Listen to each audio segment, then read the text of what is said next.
They called it a wedding. I called it a funeral. Mine. The man who bought me didn't even look at me during the ceremony. Adrian Volkov, the name whispered in fear across every dark corner of the city, signed the papers like I was property. And I was. My father's debts, written in my blood, paid with my future. They said I'd live in luxury. They didn't mention I'd be a ghost haunting a glass tower, married to a man who treated me like air. But tonight, everything changes. Tonight he's taking me somewhere, and the look in his eyes says I should be terrified. If you want to see how this dangerous love story unfolds, stay until the end. And drop a comment with your city name so I can see how far this story travels across the world. The penthouse smelled like expensive whiskey and cold decisions. Lena Hart stood at the floor-to-ceiling windows of Adrian Volkov's fortress in the sky, watching the city lights blur 40 stories below. 3 months. 3 months since the wedding that wasn't really a wedding, since she'd walked down an aisle in the registry office wearing a dress her father's assistant had picked out, since she'd signed papers that made her Mrs. Volkov in name only. She pressed her palm against the glass. It was always cold, no matter the season. Like everything else in this place. Behind her, the penthouse stretched out in minimalist perfection, all sharp edges and black marble, leather furniture that had never been properly sat in, art on the walls that probably cost more than her childhood home. It was beautiful the way a mausoleum was beautiful. Perfect and lifeless. Her reflection stared back at her. 24 years old, dark hair pulled back in a simple knot, wearing clothes that cost a fortune but felt like a costume. She barely recognized herself anymore. The elevator chimed. Lena's spine straightened automatically. She didn't turn around.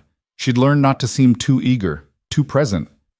Adrian preferred when she was invisible. His footsteps crossed the marble floor, measured, controlled, like everything about him. She caught his reflection in the window as he approached. Tall, broad-shouldered, wearing a suit that probably cost more than most people's cars. Dark hair, darker eyes, a face that would have been handsome if it wasn't so cold. Adrian Volkov, the man who owned half the city's underground and the other half silence. The man who'd bought her like livestock. "Pack a bag," he said without preamble. His voice was deep, accented with something Eastern European that he had mostly buried under years in America. "We're leaving in an hour." Lena turned slowly. "Leaving?" Did I stutter? He didn't look at her, already moving toward his study. "1 bag. Bring whatever you need for 2 weeks." 2 weeks? Where? Does it matter? He paused at the doorway, finally meeting her eyes. His were the color of a winter storm, gray and merciless. "You'll be with me either way." The door closed behind him. Lena stood frozen, her heart hammering against her ribs. In 3 months, Adrian had barely spoken 20 sentences to her. He left before she woke, returned after she'd retreated to her separate bedroom. They existed in the same space like strangers in an elevator, counting down the floors in silence. And now he wanted her to pack a bag. She moved mechanically to her bedroom, decorated in soft creams and whites, as impersonal as a hotel suite. Her closet held designer clothes she'd never chosen, shoes she'd never worn except when absolutely necessary. She pulled out a suitcase and started folding things, her hands shaking slightly. 2 weeks. Alone with a man who'd never touched her, never even looked at her long enough to see her as human. What had changed? Lena. She spun. Adrian filled the doorway, jacket removed, sleeves rolled up to reveal forearms corded with muscle. She'd never seen him this casual. It made him seem more dangerous somehow, less civilized. "Yes?" Her voice came out smaller than she'd intended. He studied her with those cold eyes, and for the first time she felt like he was actually seeing her. Really looking. The intensity of it made her want to step back, but she held her ground. "Don't overthink it," he said quietly. "It's just a trip." "You've barely said 10 words to me in 3 months, and now you want me to—" "I'm aware." Something flickered across his face. "Things are changing." "What things?" "Pack your bag, Lena." He turned to leave, then stopped. "And bring something nice to wear. Where we're going, you won't need to hide." Hide. The word echoed in the empty room after he left. Was that what she'd been doing? Hiding? Yes. She'd been making herself small, invisible, trying to survive in a world she never asked to enter. Her father's gambling debts, his desperation, his pathetic gratitude when Adrian had offered a solution. Michael Hart had sold his daughter to save his own skin, and Lena had gone along because what choice did she have? She'd thought marriage to a monster would be violent. Instead, it had been worse. It had been nothing at all. But now, standing in this sterile bedroom with her husband's words hanging in the air, she felt something shift. Fear, yes, but also something else. Curiosity, maybe. Or the desperate hope that anything would be better than this frozen existence. She finished packing. An hour later, she stood in the penthouse foyer with her single suitcase, wearing jeans and a sweater because she had no idea where they were going. Adrian emerged from his study in dark pants and a black shirt, casual but still commanding. He had his own bag and a phone pressed to his ear. I don't care what Marcus wants. Tell him the shipment moves on my schedule, not his. He listened, eyes scanning her. No, I'll be unreachable for 2 weeks. Victor knows what to do. He ended the call. Ready? He asked. I don't even know where we're going. You'll see. He picked up both bags like they weighed nothing. Let's go. The elevator ride down was silent. Lena studied their reflection in the polished doors. They looked like strangers. Maybe that's all they'd ever be. A black car waited at the curb, driver standing at attention. But Adrian waved him off and opened the back door himself, gesturing for Lena to get in. She slid across the leather seat, and he followed, the door closing them into intimate proximity. The car pulled into traffic. We're going to the airport, Adrian said, staring out his window. Private terminal? From there, about 8 hours to the island. What island? Mine. He turned to look at her. I own it. No one knows about it except a handful of people. It's private. Lena's throat went dry. Why now? Because I'm tired of pretending. The words came out sharp, and she saw his jaw clench. 3 months of living like strangers in the same cage. I'm done with it. You're the one who made the rules, she said, anger suddenly flaring. You're the one who said this was just business, that I was just a transaction, I remember. His eyes locked on hers. I lied. The world tilted. What? Adrian leaned back against the seat, his gaze never leaving her face. This marriage was never just about your father's debts, Lena. That was convenient, yes. It gave me what I wanted without complications. But the reason I agreed to take you instead of just killing your father like I should have... He paused. I wanted you. Lena couldn't breathe. You... what? I've been watching you for 2 years. He said it like he was discussing the weather. Since that charity gala where your father dragged you along to beg for more extensions on his loans. You wore a blue dress. You stood in the corner drinking champagne, looking like you wanted to disappear. She remembered that night, remembered the humiliation of watching her father grovel, remembered a man across the room whose stare had made her skin prickle with awareness. That was you, she whispered. That was me. Adrian's voice dropped lower. And I've thought about you every day since. So when your father came begging again, when he offered anything to clear his debts, I saw an opportunity. To buy me. To have you. He leaned forward, closing the space between them. There's a difference. No, there isn't. Lena pressed back against the door. You bought me. Like property. Like I had no choice. You didn't have a choice. Neither did I. His hand shot out, not grabbing her, but pressing against the leather beside her head, caging her in. You think I wanted this? To be the kind of man who buys a wife? I spent 3 months trying to convince myself to let you go, to keep this cold and distant and businesslike until you hated me enough to leave. Why? The question came out broken. Because wanting you makes me weak. His face was inches from hers, close enough that she could see flecks of blue in those gray eyes. Because the things I've done, the world I live in, you deserve better than that. I thought if I kept my distance, you'd eventually run. Find some normal life. Some normal man who could give you normal things. Then why are we on our way to your island? Adrian's lips curved into something that wasn't quite a smile. Because I'm done pretending to be noble. I'm a selfish bastard, Lena, and I'm tired of fighting what I want. The car turned into the private terminal. Through the window, Lena could see a sleek jet waiting on the tarmac, all black with silver accents. Luxury and danger wrapped in metal. "What if I don't want this?" she asked quietly. "What if I don't want you?" He pulled back, his expression unreadable. "Then you tell me, and when we get back, I'll arrange a divorce. You'll get enough money to live comfortably anywhere you want. I'll make sure your father's debts are erased from every record." The car stopped. "But for these 2 weeks, give me a chance. Get to know me. Let me get to know you. Not as owner and possession, but as... What? Husband and wife?" She laughed bitterly. "We're strangers."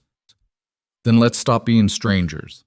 He opened the door, stepped out, then turned back to offer his hand. 2 weeks, Lena. That's all I'm asking." She stared at his outstretched hand. Strong, scarred knuckles. A hand that had probably done terrible things. A hand that was offering her... what? A chance? A trap? The smart thing would be to refuse. To demand he take her back to the penthouse. To count down the days until she could escape this gilded prison. But when had being smart ever gotten her anywhere? Lena took his hand. The jet was as luxurious as she'd expected. Cream leather seats, polished wood accents, soft lighting. A flight attendant greeted them with champagne that Lena accepted without drinking. Adrian settled into a seat across from her, laptop already open. Back to business, apparently. She watched him type, the focused intensity he brought to everything, and tried to reconcile this man with the one who'd just confessed to watching her for 2 years. "Why blue?" she asked suddenly. He looked up. "What? You said I wore a blue dress at the gala. Why do you remember the color?" Adrian closed the laptop slowly. "Because it matched your eyes when you were angry. Your father had just introduced you to some investor who looked at you like meat, and you got this look, polite on the surface, but your eyes went ice blue with rage." He paused. "I thought it was the most honest thing I'd seen in years." Lena's chest tightened. She did remember that investor. Remembered his hand on her lower back, his breath smelling like cigars and entitlement. Remembered smiling through it because that's what her father needed. "You saw that?" "I see everything." Adrian stood, moving to the bar. "Want something stronger than champagne?" "Yes." He poured 2 glasses of something amber and returned, handing her one before settling into the seat beside her instead of across. The jet began to taxi. "Tell me something true," Adrian said. "What?" "We're strangers, like you said. So tell me something true about yourself. Not the things I could find in a background check. Something real." Lena took a sip of the whiskey. It burned, but it felt good. "I hate classical music." Adrian's eyebrows rose. "You played piano at the gala." "Because my father made me learn. Said cultured daughters were more marketable." The bitterness leaked through. "I hate every second of it. Give me rock music, something loud and angry." "Noted." He smiled. Actually smiled, and it transformed his face. "What else?" "I wanted to be a teacher." The words came out before she could stop them. "Elementary school. I love kids. I love the idea of being the person who makes learning exciting instead of terrifying." "Why didn't you?" "Because my father's debts kept growing, and I had to drop out of college to work, to help pay them down." She met his eyes. Not that it mattered. He just gambled more. Adrian's expression darkened. "Your father is a coward." "He's my father." "That doesn't make him less of a coward." He drained his glass. "I should have killed him." "Why didn't you?" She shouldn't ask, shouldn't want to know. "Because then I couldn't have you." Simple, brutal, honest. The jet lifted into the air, pressing them back into their seats. Lena's stomach flipped, and she wasn't sure if it was the altitude or the man beside her. "Your turn," she said. "Tell me something true." Adrian was quiet for a long moment. "I'm afraid of silence." That surprised her. "What?" Growing up, silence meant danger, meant someone was planning something, or someone was already dead. His voice was distant. "I fill my life with noise now. Business, phones, people. But at night, when it's quiet, that's when the ghosts come." Lena turned to study his profile. "What ghosts?" "Everyone I've killed. Everyone I've failed to save." He looked at her. "Everyone I've hurt to get where I am." "Do you regret it?" "No." The honesty in that word was chilling. I regret the necessity of it, but not the outcome. This world, Lena, the one I live in, it's built on power and fear. You're either the one with the knife or the one bleeding. I decided a long time ago which I'd be. And me? She had to know. What am I in your world? Adrian reached out slowly, giving her time to pull away, and brushed a strand of hair from her face. His fingers lingered on her jaw. You're the only soft thing I've ever wanted to keep, he said quietly. And that terrifies me more than any enemy I've ever faced. The flight attendant appeared, breaking the moment. We'll be serving dinner soon. Any preferences? Adrian pulled back. Whatever you've prepared is fine. They ate at a small table, some kind of gourmet pasta that Lena barely tasted. The conversation shifted to safer topics. Books they'd read, places they'd traveled, or in her case, hadn't traveled. It felt surreal, this casual intimacy with a man she'd only seen from a distance for months. But underneath the pleasantries, Lena felt the current of something darker. The way Adrian's eyes tracked her movements. The tension in his shoulders when she laughed at something. The possession in his voice when he talked about his island. This wasn't a honeymoon. This was a claiming. And she wasn't sure if she wanted to fight it or give in.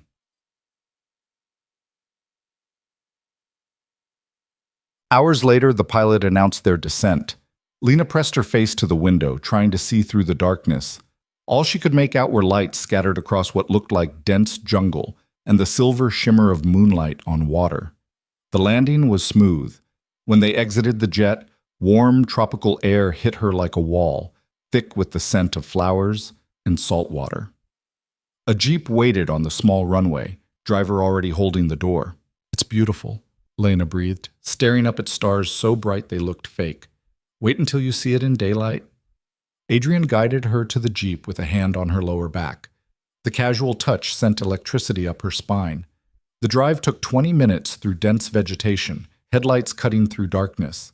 Then they emerged onto a coastal road, and Lena gasped. The house, if you could call it that, sprawled along the cliff edge, all white stone and glass, modern architecture blending with the natural landscape.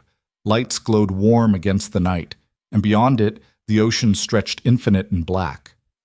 Adrian, this is home, he said it simply. The only place I feel like myself. Inside was just as stunning. High ceilings, open floor plans, comfortable furniture that actually looked lived in. Artwork on the walls that seemed chosen for love rather than investment. And everywhere, windows that would frame the ocean when morning came. Your room is upstairs, Adrian said, leading her up a floating staircase. First door on the right. Mine is at the end of the hall. He pushed open the door to reveal a massive suite done in whites and blues, with a private balcony overlooking the water. Her suitcase was already waiting on the bed. Get some rest, Adrian said from the doorway. We'll talk more tomorrow. Adrian? She turned to face him. Thank you for bringing me here. For trying. Something softened in his expression. Don't thank me yet, Lena. You don't know what I'm capable of. He closed the door. Lena stood in the beautiful room, listening to his footsteps retreat down the hall. Her heart was racing, her mind spinning with everything that had happened in the past few hours. She should be scared. She should be planning escape routes. Instead, she walked to the balcony and stepped out into the warm night. The ocean whispered against the rocks below, endless and dark. Above, the stars wheeled in patterns she'd never seen from the city. For the first time in 3 months, maybe in years, Lena felt something other than numb resignation. She felt alive. Lena woke to sunlight streaming through white curtains and the sound of waves. For a moment, she forgot where she was. Then it all came rushing back. The flight, Adrian's confession, the island. She pulled on a sundress from her suitcase and ventured downstairs. The house was even more stunning in daylight, all the windows showcasing views of turquoise water and white sand beaches. Adrian was on the back terrace, shirtless in swim trunks, doing pull-ups on a bar attached to the pergola. Lena stopped in the doorway, unable to look away. She'd known he was strong. You didn't survive in his world without being dangerous. But seeing him like this, muscles flexing with controlled power, was different. He dropped down, grabbing a towel, and turned, caught her staring. Morning, he said, not bothering to hide his amusement. Morning. Lena's cheeks heated. I didn't mean to interrupt. You're not. He walked toward her, and she tried very hard to keep her eyes on his face. Hungry? I was about to make breakfast. You cook? Is that so surprising? You have an army of staff at the penthouse. Here, I prefer privacy. He brushed past her into the kitchen, and she caught the scent of salt water and something distinctly him. Besides, I'm good with my hands. The way he said it made her stomach flip. She followed him into the kitchen, all modern appliances and marble counters. Adrian moved with easy confidence, pulling out eggs and vegetables, setting a pan on the stove. Coffee? He asked. Please. He poured her a cup from a French press, somehow knowing she took it black. They worked in comfortable silence, Adrian cooking while Lena sat at the counter watching. It was domestic, normal, everything their real life wasn't. Tell me about this place, she said. How did you find it? Adrian cracked eggs into the pan. 5 years ago, I was in a bad place. Business was expanding, but I was drowning in it. I needed somewhere to think, somewhere no one could reach me. He added vegetables, the sizzle filling the air. I found this island by accident. The previous owner was in debt to some people who owed me favors. I made a deal. You seem to make a lot of deals. It's what I do. He plated the omelet and slid it in front of her with toast. Eat. It was delicious. Lena told him so, and he smiled that rare smile again. What do you want to do today? Adrian asked, making his own plate. I don't know. What is there to do? Beach, snorkeling. There's a pool, a library, or we could just talk. He sat beside her. I want to know you, Lena. The real you. Not the ghost who haunts my penthouse. The words should have felt invasive. Instead, they felt like a lifeline. Okay, she said softly. But you have to answer my questions too. Deal. They spent the morning on the beach. Adrian showed her the best spots for shells, pointed out fish in the crystal clear water, taught her how to float on her back and stare at the cloudless sky. He was patient, careful not to touch her too much, giving her space while making his presence known. And they talked. Lena learned that Adrian had grown up in Moscow, the son of a low-level enforcer who drank himself to death when Adrian was 12. That he'd survived on the streets until a crime boss noticed his intelligence and ruthlessness. That he'd built his empire from nothing through blood and strategy and an absolute refusal to stay down. I killed my first man when I was 17, he said, floating beside her in the water. He was trying to take over my mentor's territory. I shot him in an alley behind a nightclub. Did it bother you? Lena asked. Yes. He turned to look at her. And then it didn't. That's what scares me most. How easy it became. She told him about her mother, who died when Lena was 10. About growing up with a father who gambled away every dollar and blamed everyone else for his problems. About dropping out of college, working 3 jobs, trying so hard to fix something that was never hers to fix. I thought if I just worked hard enough, he'd change, she said, staring at the sky. I thought he'd see what I was sacrificing and it would matter. Did it? No. He sold me instead. Adrian's hand found hers in the water, squeezing gently. I'm sorry. For what? You didn't make him who he is. No, but I took advantage of it. His voice was rough. I saw an opportunity and I took it, without thinking about what it meant for you. Lena turned to face him, treading water. If you could go back, would you change it? Adrian held her gaze. No, I'd just do it differently. I'd court you properly, take you to dinner, make you laugh, show you who I was before making you mine. He swam closer. But the ending would be the same. You, with me. Because I'm a selfish bastard, Lena, and I want you more than I've wanted anything. The honesty in his words was devastating. I don't know how to be with someone like you, she whispered. Then let me teach you. He reached out, cupping her face with one wet hand. 2 weeks. That's all I'm asking. If you still want to leave after that, I'll let you go. I swear it. Lena should have said no, should have protected herself. Instead, she leaned into his touch. Okay. Gum. The days blurred together in a haze of sun and salt water and slowly lowering walls. Adrian was attentive without being overwhelming. He made her breakfast every morning, challenged her to card games every evening, asked her questions that made her think. He told her stories about his empire that should have terrified her, but instead fascinated her. The strategy, the chess games played with human lives, the absolute certainty with which he moved through his world. And he touched her. Not sexually, not demanding, but constantly. A hand on her back as they walked, fingers brushing hers as he passed her a drink. His leg pressed against hers when they sat watching the sunset, claiming her inch by inch. On the fifth night, they lay on the beach watching stars, a blanket beneath them and wine warming her blood. "What happens when we go back?" Lena asked. Adrian turned his head to look at her. "What do you want to happen?" "I don't know." She met his eyes. "This feels like a dream, like we're playing pretend, but back there in the real world.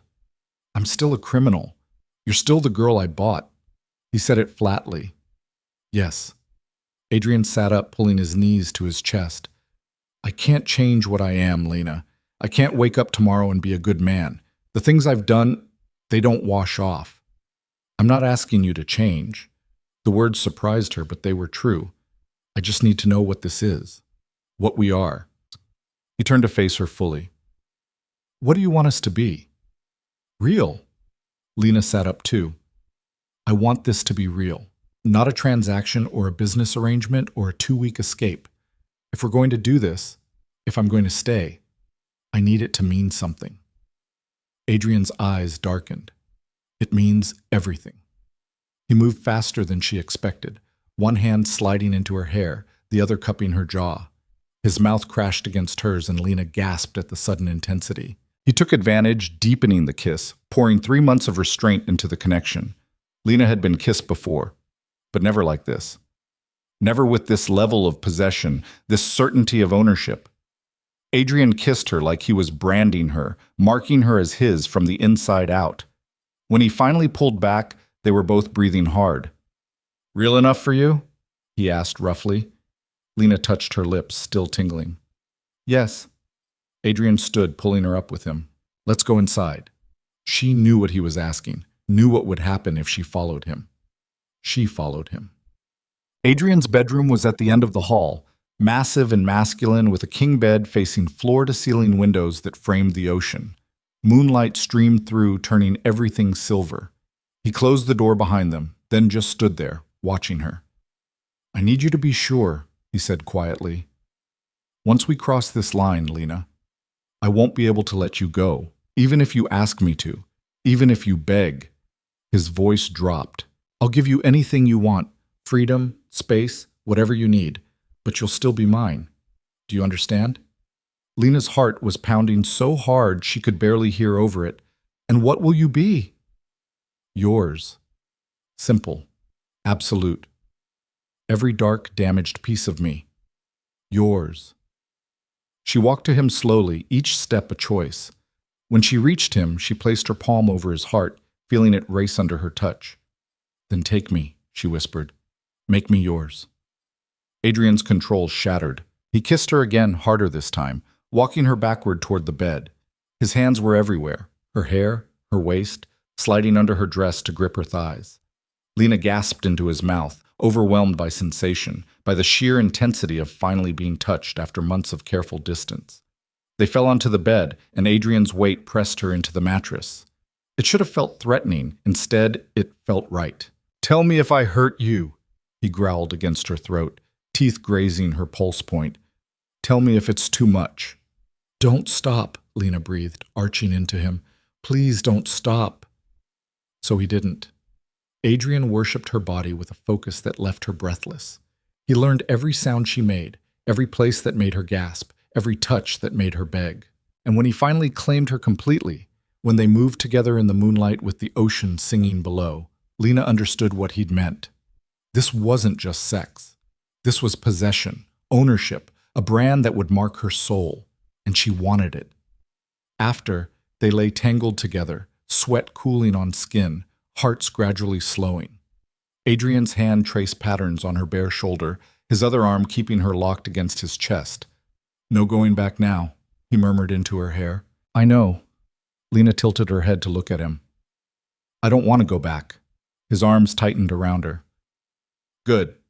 Because you're mine now, Lena Hart, in every way that matters. She should have been scared of the possession in his voice, should have recognized the danger in belonging to a man like him, but all she felt was safe. The next morning, everything changed again. Lena woke alone in Adrian's bed, sunlight streaming through the windows.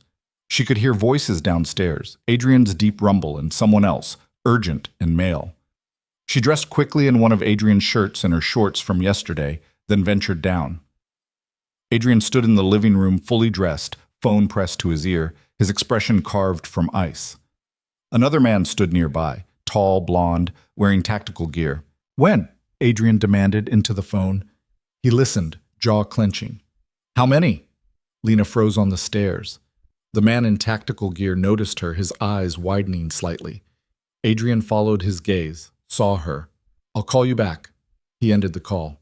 Lena, go upstairs. What's wrong? Go upstairs now. The command in his voice was absolute. The blonde man stepped forward. Boss, we need to move. I know, Victor. Adrian's eyes never left Lena. Give me 5 minutes. Victor glanced between them, then nodded and walked out onto the terrace, speaking rapidly into a radio. Adrian crossed to her in 3 strides, gripping her shoulders. Listen to me very carefully. Someone knows we're here. Someone who shouldn't. Victor and his team are going to get you somewhere safe while I deal with this. Deal with what? What's happening? Business.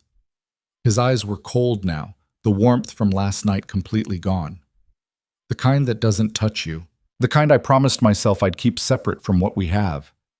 You can't just shut me out. I can, and I will. He pulled her close, kissing her hard and fast. This is my world, Lena. The ugly part. The part you don't need to see. Trust me to handle it. Footsteps on the terrace. Victor's voice. Boss, they're 10 minutes out. Adrian cursed in Russian. Pack your things. Victor will take you to the safe house on the north side of the island. Stay there until I come for you. Who's coming? Lena demanded. Who would attack you here? Something dark crossed Adrian's face. Someone who's been looking for an opportunity. Someone who thinks you're a weakness they can exploit. He cupped her face. They're wrong, but I need you safe while I prove it. Let me help. No. Final. Absolute. You help by staying alive, by being safe when this is over. That's all I need from you. He kissed her forehead. Go. Now. Lena wanted to argue, wanted to demand answers, but the look in his eyes stopped her. This was the Adrian who'd built an empire on blood and fear. This was the man who'd survived when others died. This was the monster she'd married, and he was trying to protect her. She ran upstairs, throwing her things into her suitcase with shaking hands. Through the window, she could see more men arriving, 8, maybe 10, all armed, all moving with military precision. Victor appeared in her doorway.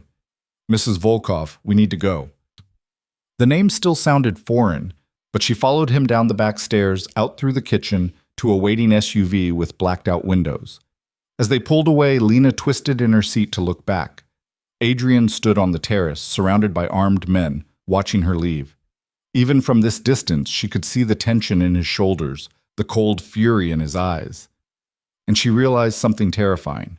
She'd fallen in love with him, with the monster, with the man who'd bought her, who'd claimed her, who was willing to kill to keep her safe.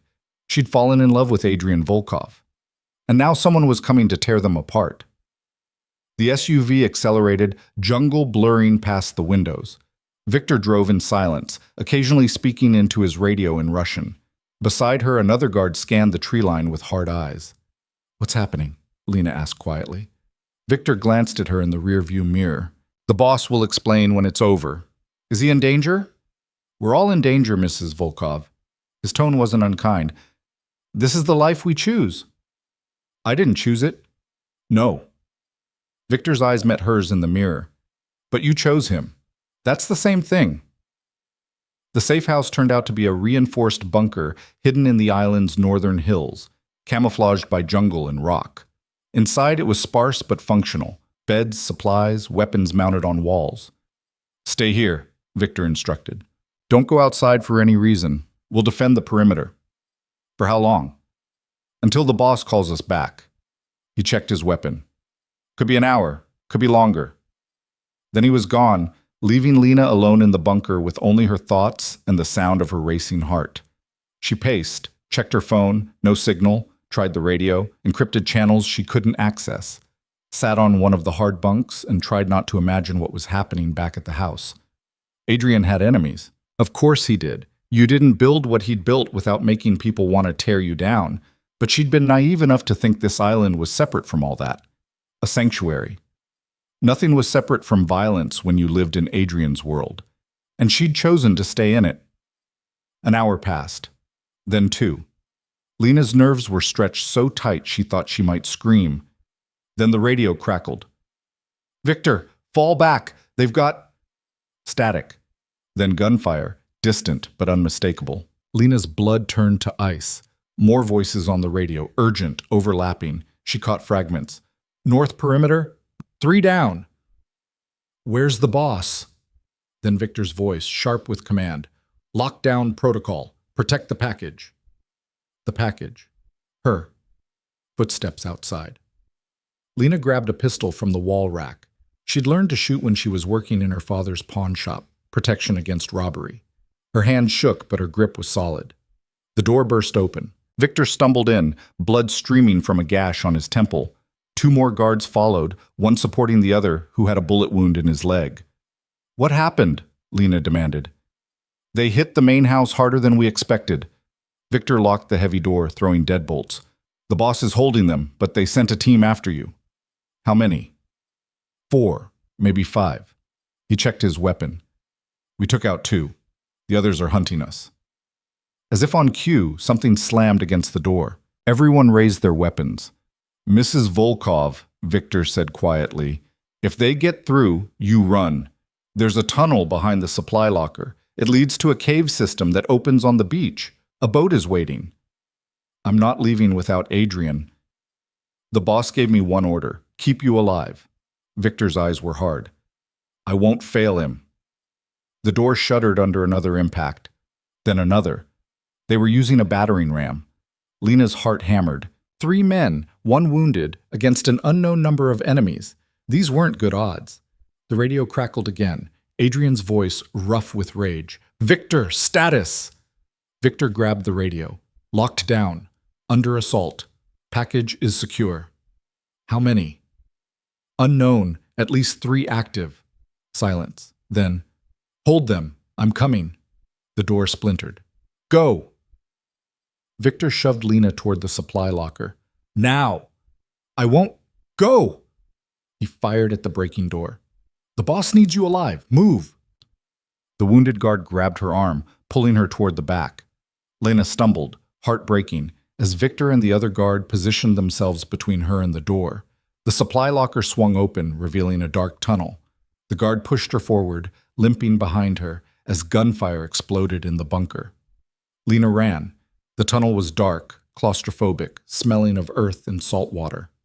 Behind her, the guard's breathing was labored, his blood leaving a trail on the stone floor. "Keep going," he gasped. "Don't stop." But Lena could hear them coming. Footsteps in the tunnel, voices shouting in a language she didn't recognize. They'd gotten past Victor, which meant Victor was probably dead. Tears blurred her vision, but she kept running. The tunnel sloped down, twisting through the rock, until suddenly it opened onto a cave filled with blue-green light from an underwater entrance. A speedboat bobbed in the shallow water, tied to a natural dock. The guard pushed her toward it. "Go, start the engine. I'll hold them." He never finished. A bullet punched through his chest, and he collapsed. Lena screamed. 3 men emerged from the tunnel, guns raised. One of them smiled. "There you are," he said in accented English. "Mr. Volkov's little bride. He's been very protective of you." Lena backed toward the boat, hand behind her, searching for the gun she'd dropped when she ran. "Don't bother," another man said. "You're coming with us." "No." Lena's voice was steadier than she felt. "I'm not." The first man laughed. "You think you have a choice?" "I think," Lena said, fingers closing around cold metal. Not her gun, but something else, a flare gun mounted on the boat. "I'm tired of men thinking they own me." She raised the flare gun and fired. The red flare exploded in the enclosed space, blindingly bright. The men shouted, momentarily blinded, and Lena didn't waste her chance. She jumped into the boat, yanked the engine cord, and gunned it toward the underwater exit as bullets pinged off the rocks around her. The boat shot out into open ocean, sunlight hitting her like a hammer. Lena didn't look back. She aimed for the main house, visible on the cliffs, smoke rising from several locations. Adrian. She had to get to Adrian.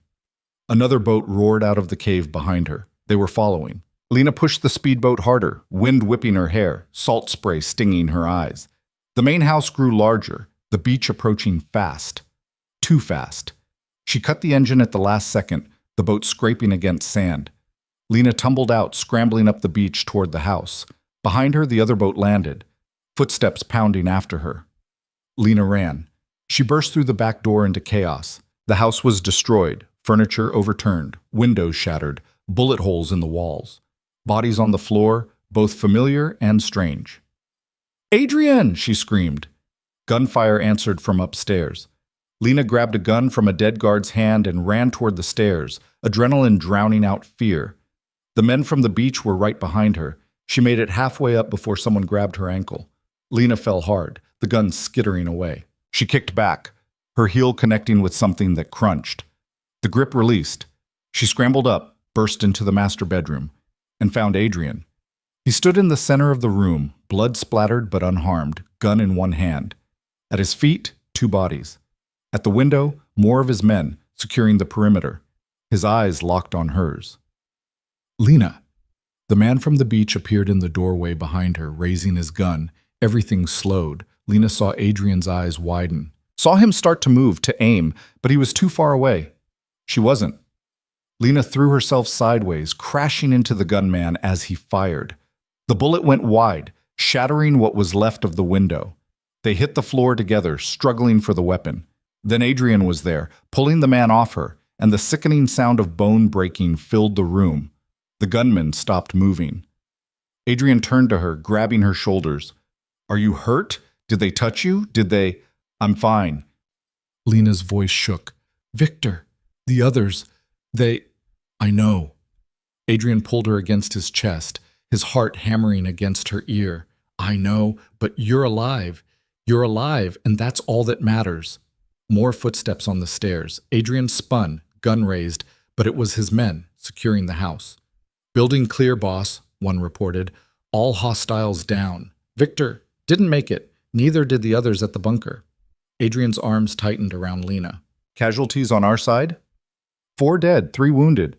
And the one who planned this?" The guard smiled grimly. "Alive. In the basement. Waiting for you." Something dark and terrible crossed Adrian's face. "Good." He looked down at Lena. "I need to finish this. Can you wait here? My men will stay with you." "No." Lena pulled back to meet his eyes. "I want to see." "Lena, you said this is your world, the ugly part." She was shaking, but her voice was steady. "I need to see it, all of it. If I'm going to stay, I need to understand what that means." Adrian studied her for a long moment. Then he nodded. "Okay, but when I tell you to look away, you look away." He led her downstairs through the destroyed house to a door hidden behind the kitchen. The basement beyond was cold and concrete, lit by harsh fluorescent lights. In the center of the room, tied to a chair, was a man in an expensive suit. His face was already bloody. "Mikhail Petrov," Adrian said coldly. "You've been trying to kill me for 6 months." The man spat blood. "You took what was mine. I took nothing that wasn't offered freely." Adrian circled him slowly. "But you came to my sanctuary. You tried to take what's mine, and you killed my men. Your men were loyal to money. I offered them more. They refused, so you killed them anyway." Adrian stopped in front of him. "That was your second mistake." "What was the first?" Adrian's smile was terrifying. "Thinking I'd let you live after threatening her." He glanced at Lena. "Last chance. Wait upstairs." Lena shook her head. "I stay." Adrian nodded slowly. Then he turned back to Petrov. "Tell me who else is involved. Names, locations, everything." What followed was brutal and efficient. Adrian didn't enjoy it. Lena could see that, but he didn't hesitate either. He extracted information with surgical precision, breaking Petrov piece by piece until the man was sobbing out names and addresses. When he had everything he needed, Adrian stepped back. "Any last words?" he asked. Petrov looked at Lena. "You think he loves you? He doesn't love anything. He's a monster. He'll destroy you." "Maybe," Lena said quietly, "but he's my monster." Adrian's eyes flashed to hers, something vulnerable and raw in them. Then he raised his gun and fired. The shot echoed in the concrete room. Petrov slumped, dead. Adrian holstered his weapon and turned to his men. "Clean this up. Burn the bodies. Erase any trace they were here." "Yes, boss." He took Lena's hand. "Come on, let's get you cleaned up." They walked upstairs in silence, through the ruined house, to the master bathroom that had somehow survived intact. Adrian turned on the shower, then started stripping off his blood-soaked clothes. Lena did the same. They stood under the hot water together, washing away blood and salt and fear. Adrian's hands were gentle as he cleaned her, checking for injuries she hadn't noticed. A bruise on her hip, scraped knees from falling, a cut on her palm from the boat. "I'm sorry," he said quietly. "For what?" "For bringing you into this, for thinking I could keep you separate from the violence." He tilted her chin up. "This is what my life is, Lena. Blood and death and enemies who never stop coming. I can't change that." "I know." She touched his face, feeling the stubble rough against her palm. "I saw you kill a man, Adrian. I watched you torture him for information, and I'm still here." "Why?" The question was broken. "After everything you've seen, why would you stay?" "Because I love you." The words came easily, true.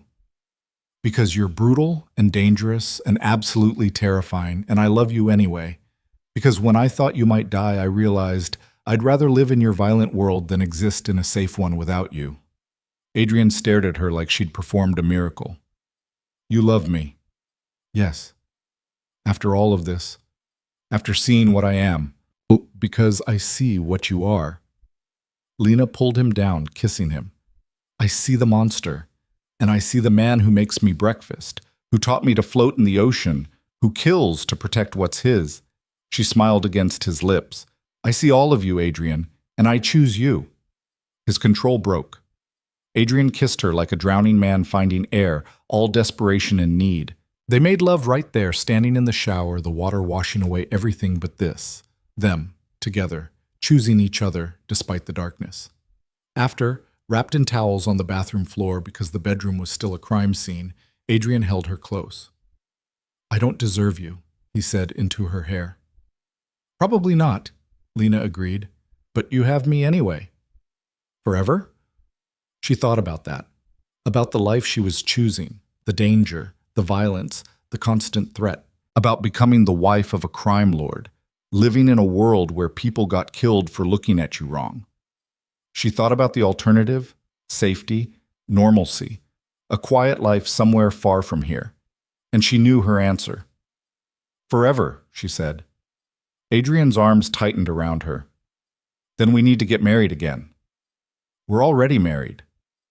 "A real wedding this time. Your choice. Your dress. Your terms." He pulled back to look at her. "I want you to choose me, Lena, freely, without debts or obligations or force. Just you and me, making a promise we both mean." Tears burned her eyes. "Okay. Okay?" "Yes." She kissed him. "Yes. I'll marry you again. For real this time." They sat there on the bathroom floor, holding each other, while outside Adrian's men cleaned up the aftermath of war, while bodies were burned and blood was washed away, and the island slowly returned to its illusion of paradise. But illusion was all it was. Lena understood that now. Understood that loving Adrian Volkov meant living in the spaces between beauty and brutality, between tenderness and terror. And she was okay with that, because for the first time in her life, she wasn't just surviving. She was choosing, and she chose him. The island took 3 days to recover from the attack, though the scars remained. Adrian's men worked around the clock to repair the damage, replacing shattered windows, patching bullet holes, scrubbing blood from white stone. Bodies were disposed of quietly, efficiently, in ways Lena didn't ask about. Some knowledge was better left unspoken. She helped where she could, not with the cleanup, Adrian forbade that, but with the wounded. She'd taken first aid courses years ago when money was tight and she couldn't afford doctors. Now she used those skills to change bandages, monitor fevers, bring water and food to men who'd killed to protect her. They looked at her differently after the attack, not with pity or dismissal, but with something close to respect. She'd run toward danger instead of cowering. She'd fought back. In Adrian's world, that meant something. Victor's funeral was held on the fourth day. They buried him on the island's eastern cliff, overlooking the ocean he'd loved. Adrian stood stone-faced throughout the ceremony, but Lena saw his hands clench when they lowered the casket into the ground. 4 others were buried beside him, the men who'd died protecting her. "I'm sorry," Lena whispered when it was over, the other mourners dispersing. Adrian stared at the fresh graves. They knew the risks. "That doesn't make it hurt less." "No." His voice was rough. "It doesn't." She took his hand, and he squeezed back hard enough to bruise. They stood there as the sun set, painting the sky in shades of blood and gold, honoring the dead in silence. That night, Adrian's phone rang for the first time since the attack. He turned it off immediately after securing the island, refusing all contact with the outside world. Now, looking at the screen, his expression hardened. "I have to take this," he said. Lena nodded, settling deeper into the couch with her book. But she listened as he walked to the terrace, watched through the glass as he paced while talking, his free hand cutting through the air in sharp gestures. When he came back inside 20 minutes later, his face was carved from ice. "We're going back," he announced. "Tomorrow morning." Lena set down her book. "What happened?" "Petrov wasn't working alone. The information he gave me before he died, I've been having my people verify it." Adrian poured himself a drink. "Turns out he had a partner. Someone inside my own organization. Someone who fed him details about this island, about my security, about you." Ice flooded her veins. "Who?" "Marcus Chen, my second-in-command for the West Coast operations." Adrian's laugh was bitter. "I trusted him, brought him into the inner circle, and he sold me out for what? A bigger percentage? Control of the ports? Are you sure it's him?" 3 different sources confirmed it, plus financial records showing payments from Petrov's shell companies. He drained his glass. "Marcus is in Los Angeles right now, probably thinking he's safe, that I'm still here licking my wounds. What are you going to do?" Adrian's eyes met hers, cold and merciless. "I'm going to remind everyone what happens when you betray me." The flight back to the mainland felt different from the one that had brought them to the island. Then there'd been anticipation, possibility, the tentative hope of something new. Now the jet cabin thrummed with tension as Adrian worked his laptop, making calls, issuing orders in a voice that brooked no argument. Lena watched him transform from the man who'd made her breakfast into the crime lord who ruled an empire. It should have frightened her. Instead, it fascinated her, the way he could compartmentalize, shifting between tenderness and ruthlessness, like changing masks. "When we land," Adrian said without looking up from his screen, "you'll go to the penthouse with a security detail. Full lockdown. No one in or out except my most trusted people." "And you?" "I'll handle Marcus." "Alone?" Now he looked at her. "I won't be alone. I'll have 50 men. But I won't risk you, Lena. Not again." She leaned forward. "I wasn't asking to come. I was asking if you'll be safe." Something softened in his expression. "I've survived worse." "That's not an answer." Adrian closed his laptop, giving her his full attention. "Marcus is dangerous, but he's also predictable. He thinks he's smarter than me. That arrogance will be his downfall." He reached for her hand. "I'll come back to you, I promise." "You better." Lena's voice cracked slightly. "Because I'm not done with you yet." He pulled her into his lap, and she went willingly, tucking her head under his chin. They sat like that for the rest of the flight, not talking, just breathing together while the plane carried them back to reality. Los Angeles sprawled beneath them as they descended, a carpet of lights against the darkness. The private terminal was secure, Adrian's people forming a perimeter as they deplaned. 3 SUVs waited, engines running. "Remember," Adrian said as he handed her into the middle vehicle. Stay in the penthouse. Don't open the door for anyone. Don't trust anyone except the guards I'm leaving with you. Understood? I'm not stupid, Adrian. I know you're not. He kissed her hard. That's why I'm terrified. Then he was gone, climbing into the lead SUV with 6 heavily armed men. The convoy split, 2 vehicles heading downtown with Adrian, one taking Lena toward the glass tower she'd once thought of as a prison. The penthouse felt different when she stepped off the elevator. The same furniture, the same cold perfection, but it wasn't home anymore. Home was Adrian's arms. Home was the island with its ocean views and easy mornings. This was just a building. Her security detail, 4 men she didn't recognize but who clearly knew their job, swept the space before allowing her to enter. Then they positioned themselves strategically, 2 at the elevator, 1 by the terrace door, 1 doing regular patrols. Lena showered and changed into comfortable clothes, then tried to read, tried to watch television, tried to do anything except imagine what Adrian was doing right now. Her phone buzzed, a text from an unknown number. He's walking into a warehouse on 5th and Main, alone. Thought you should know. Lena's blood went cold. She showed the text to the nearest guard. Is this true? The man checked his radio, spoke quietly to someone on the other end, then frowned. The boss just dismissed his backup, told them to wait outside while he goes in alone. That's suicide, Lena breathed. Marcus will have men inside. This is obviously a trap. The boss knows what he's doing. Does he? She grabbed the guard's arm. Or is he so angry about being betrayed that he's not thinking straight? The guard's expression flickered with uncertainty. Lena made a decision. Take me there. Ma'am, Mr. Volkov gave explicit orders. I don't care about his orders. Her voice was steel. Either you take me or I'll drive myself. Your choice. The guards exchanged looks. Finally, the leader nodded. You stay in the car. You don't get out no matter what happens. Agreed? Agreed. They moved fast, piling into the SUV and racing through nighttime LA traffic. Lena's heart hammered against her ribs. She was probably overreacting. Adrian knew what he was doing. He'd survived decades in this world by being smart and ruthless. But he'd also just lost men he cared about. He was grieving, angry, looking for someone to punish. People made mistakes when they were angry. The warehouse district loomed ahead, all abandoned buildings and broken streetlights. The SUV slowed as they approached 5th and Main, parking in the shadows half a block away. Through the windshield, Lena could see the warehouse, a hulking concrete structure with boarded windows. Adrian's vehicles were parked outside. His men fanned out in defensive positions, but Adrian himself was nowhere to be seen. He's inside, the guard confirmed, listening to his radio. Went in 5 minutes ago. Alone? Alone. Lena's stomach twisted. How many hostiles? Unknown. Building's gone dark. They're jamming our surveillance. This was wrong. Everything about this screamed trap. She reached for the door handle. Ma'am, you promised? I lied. Lena was already moving, sliding out of the vehicle before the guards could stop her.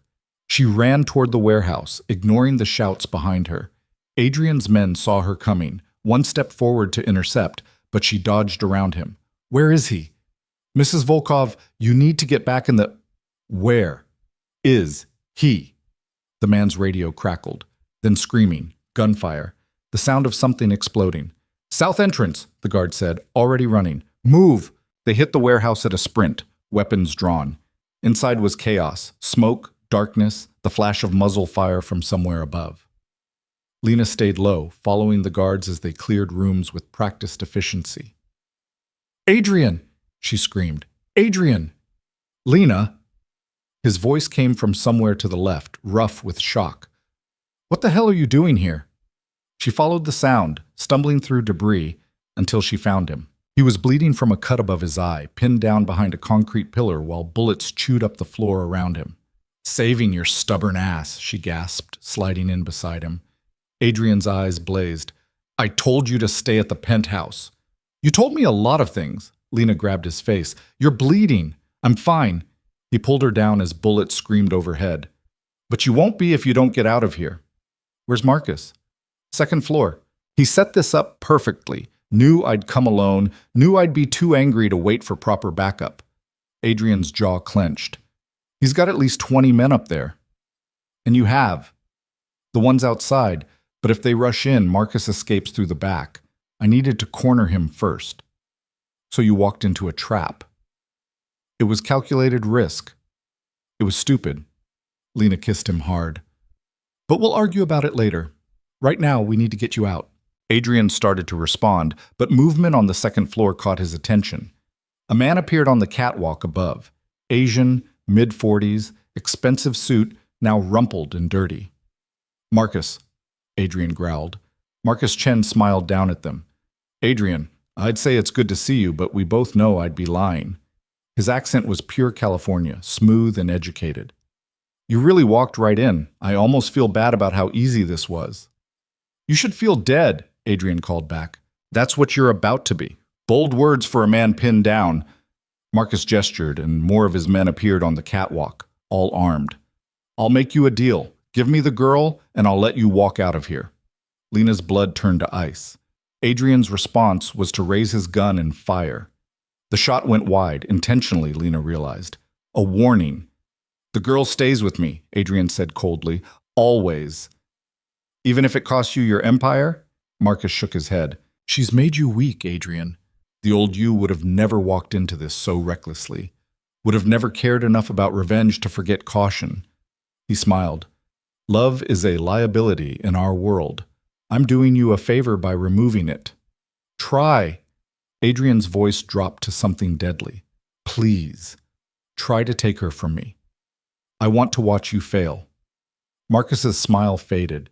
He raised his hand, signaling his men. Lena closed her eyes, certain this was how it ended. Then the lights went out. Complete darkness engulfed the warehouse. Lena felt Adrian move, pulling her tight against his chest. His mouth was at her ear. When I say run, you run. Straight back the way we came. Don't stop. Don't look back. Don't wait for me. Adrian, promise me. She couldn't, wouldn't, not when it meant leaving him to die. But before she could argue, the gunfire started again, except this time it was coming from outside. Adrian's backup, finally moving in under cover of darkness. Go! Adrian shoved her toward the exit. Now! Lena ran. Not because she wanted to, but because staying would distract him, make him vulnerable. She sprinted through the darkness, hands outstretched, following the sound of friendly voices calling directions. She burst out into the night air, into the arms of Adrian's guards. Get her in the car, someone shouted. No! Lena fought against their grip. I'm not leaving him. Ma'am, please. The explosion lit up the night sky. The second floor of the warehouse erupted in flames, the blast wave knocking everyone to the ground. Lena's ears rang, her vision swimming with spots of light. When she could see again, the warehouse was an inferno, and Adrian was still inside. Lena screamed his name, struggling against the guards holding her back. The heat was intense, the fire spreading fast, consuming the old building like kindling. We have to go in, she sobbed. We have to get him. It's too dangerous, the guard said, but he looked sick about it. The whole structure's compromised. A figure emerged from the flames. Adrian stumbled out carrying someone over his shoulder, Marcus, unconscious or dead. His clothes were singed, his face black with soot, but he was alive. Lena broke free and ran to him. Adrian dropped Marcus at his men's feet and caught her, both of them nearly falling. You're alive, she gasped against his chest. You're alive. Did you think I'd die and leave you? His voice was rough from smoke. I made a promise. Behind them, the warehouse collapsed in a shower of sparks. Adrian's men secured Marcus, checking for weapons, calling for medical transport. He's alive, one reported. Barely. Good. Adrian's arms tightened around Lena. I want him to stand trial. I want everyone to see what happens to traitors. Boss, the authorities? We'll find nothing. Clean this up. Make it look like a gas leak. He pulled back to look at Lena, his eyes fierce. And someone explained to me how my wife ended up in the middle of a war zone. The guard shifted uncomfortably. She insisted, sir. She insisted. Adrian's laugh was half cough. Of course she did. He touched her face gently despite his anger. You could have died. So could you. That's why I came. I had it under control. You were pinned down and outnumbered. It was part of the plan. What plan? To get yourself killed? They glared at each other, both furious and terrified and overwhelmingly relieved. Then Adrian kissed her, hard and desperate, tasting like smoke and ash and survival. Don't ever do that again, he said against her lips. Which part? Saving you or disobeying orders? Both. Lena smiled despite everything. Then stop walking into traps alone. Deal. Sirens wailed in the distance. Adrian's men moved with practiced efficiency, erasing evidence, securing witnesses, turning chaos into a story the authorities would believe. In the SUV on the way back to the penthouse, Lena finally crashed. The adrenaline drained away, leaving her shaking and exhausted. Adrian pulled her into his lap, wrapping her in his jacket, even though the night was warm. I meant what I said, he murmured into her hair, about marrying you again, properly this time. When? Soon, as soon as I finish cleaning up this mess. He tilted her chin up. I want you to have the wedding you deserve. The dress, the flowers, the choice, everything. I just want you, Lena said simply. The rest doesn't matter. It matters to me. His thumb traced her lower lip. You gave up everything when you married me the first time. Your freedom, your dreams, your future. The least I can do is give you one day that's exactly what you want. Tears burned her eyes. I didn't give up my future. I found it. Adrian kissed her forehead, her cheeks, her lips. How did I get so lucky? You didn't. You bought me, remember? Best investment I ever made. She laughed, the sound watery but real. They held each other as the city passed by outside, two people who'd found something real in the middle of violence and chaos. Back at the penthouse, Adrian showered while Lena made coffee. Her hand shook as she poured, the reality of what had almost happened finally sinking in. She could have lost him tonight, could have watched him burn in that warehouse while she stood helpless outside. Strong arms wrapped around her from behind. Stop thinking about it, Adrian said softly, his hair still damp, wearing nothing but sleep pants. I'm here. We're both here. I can't stop. Lena turned in his arms. Every time I close my eyes, I see that building collapse. I see you inside it. Then don't close your eyes. He lifted her onto the counter, stepping between her legs. Stay here with me, right now. No past. No what-ifs. Just us. Lena cupped his face, studying the new bruises, the cut above his eye that would scar. Evidence of how close she'd come to losing him. I love you, she said. Even when you're being reckless and stupid and walking into traps alone. I love you too. His hand spanned her waist. Even when you're disobeying direct orders and running into burning buildings. We're a mess. We're perfect. He kissed her slowly, thoroughly, until she forgot about fear and fire and everything except the feel of him against her. Come to bed. She went willingly, letting him carry her to the bedroom, letting him worship her body with hands and mouth and whispered promises. They made love slowly, gently, healing each other with touch and breath and the simple reassurance of being alive. After lying tangled together in silk sheets, Lena traced the scars on Adrian's chest. There were so many, bullet wounds, knife cuts, evidence of a life spent fighting. Tell me about this one, she said, touching a particularly vicious scar below his ribs. Bratva enforcer. I was 19. He didn't like that I was taking over his territory. Adrian's fingers threaded through her hair. I killed him with his own knife. And this? She touched another smaller scar on his shoulder. My mentor, the man who raised me after my father died. His voice went flat. He thought I was getting too ambitious, tried to put me down before I could challenge him. What happened? I shot him. No emotion, just fact. He taught me everything, and I killed him for it. That's the kind of man I am, Lena, the kind who survives by destroying everything close to him. She looked up at him. Not everything. Not me.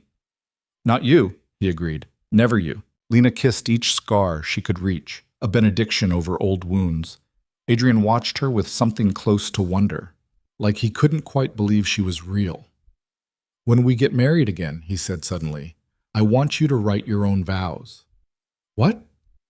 I want to hear you choose me, in your own words, in front of witnesses. I want to remember it for the rest of my life.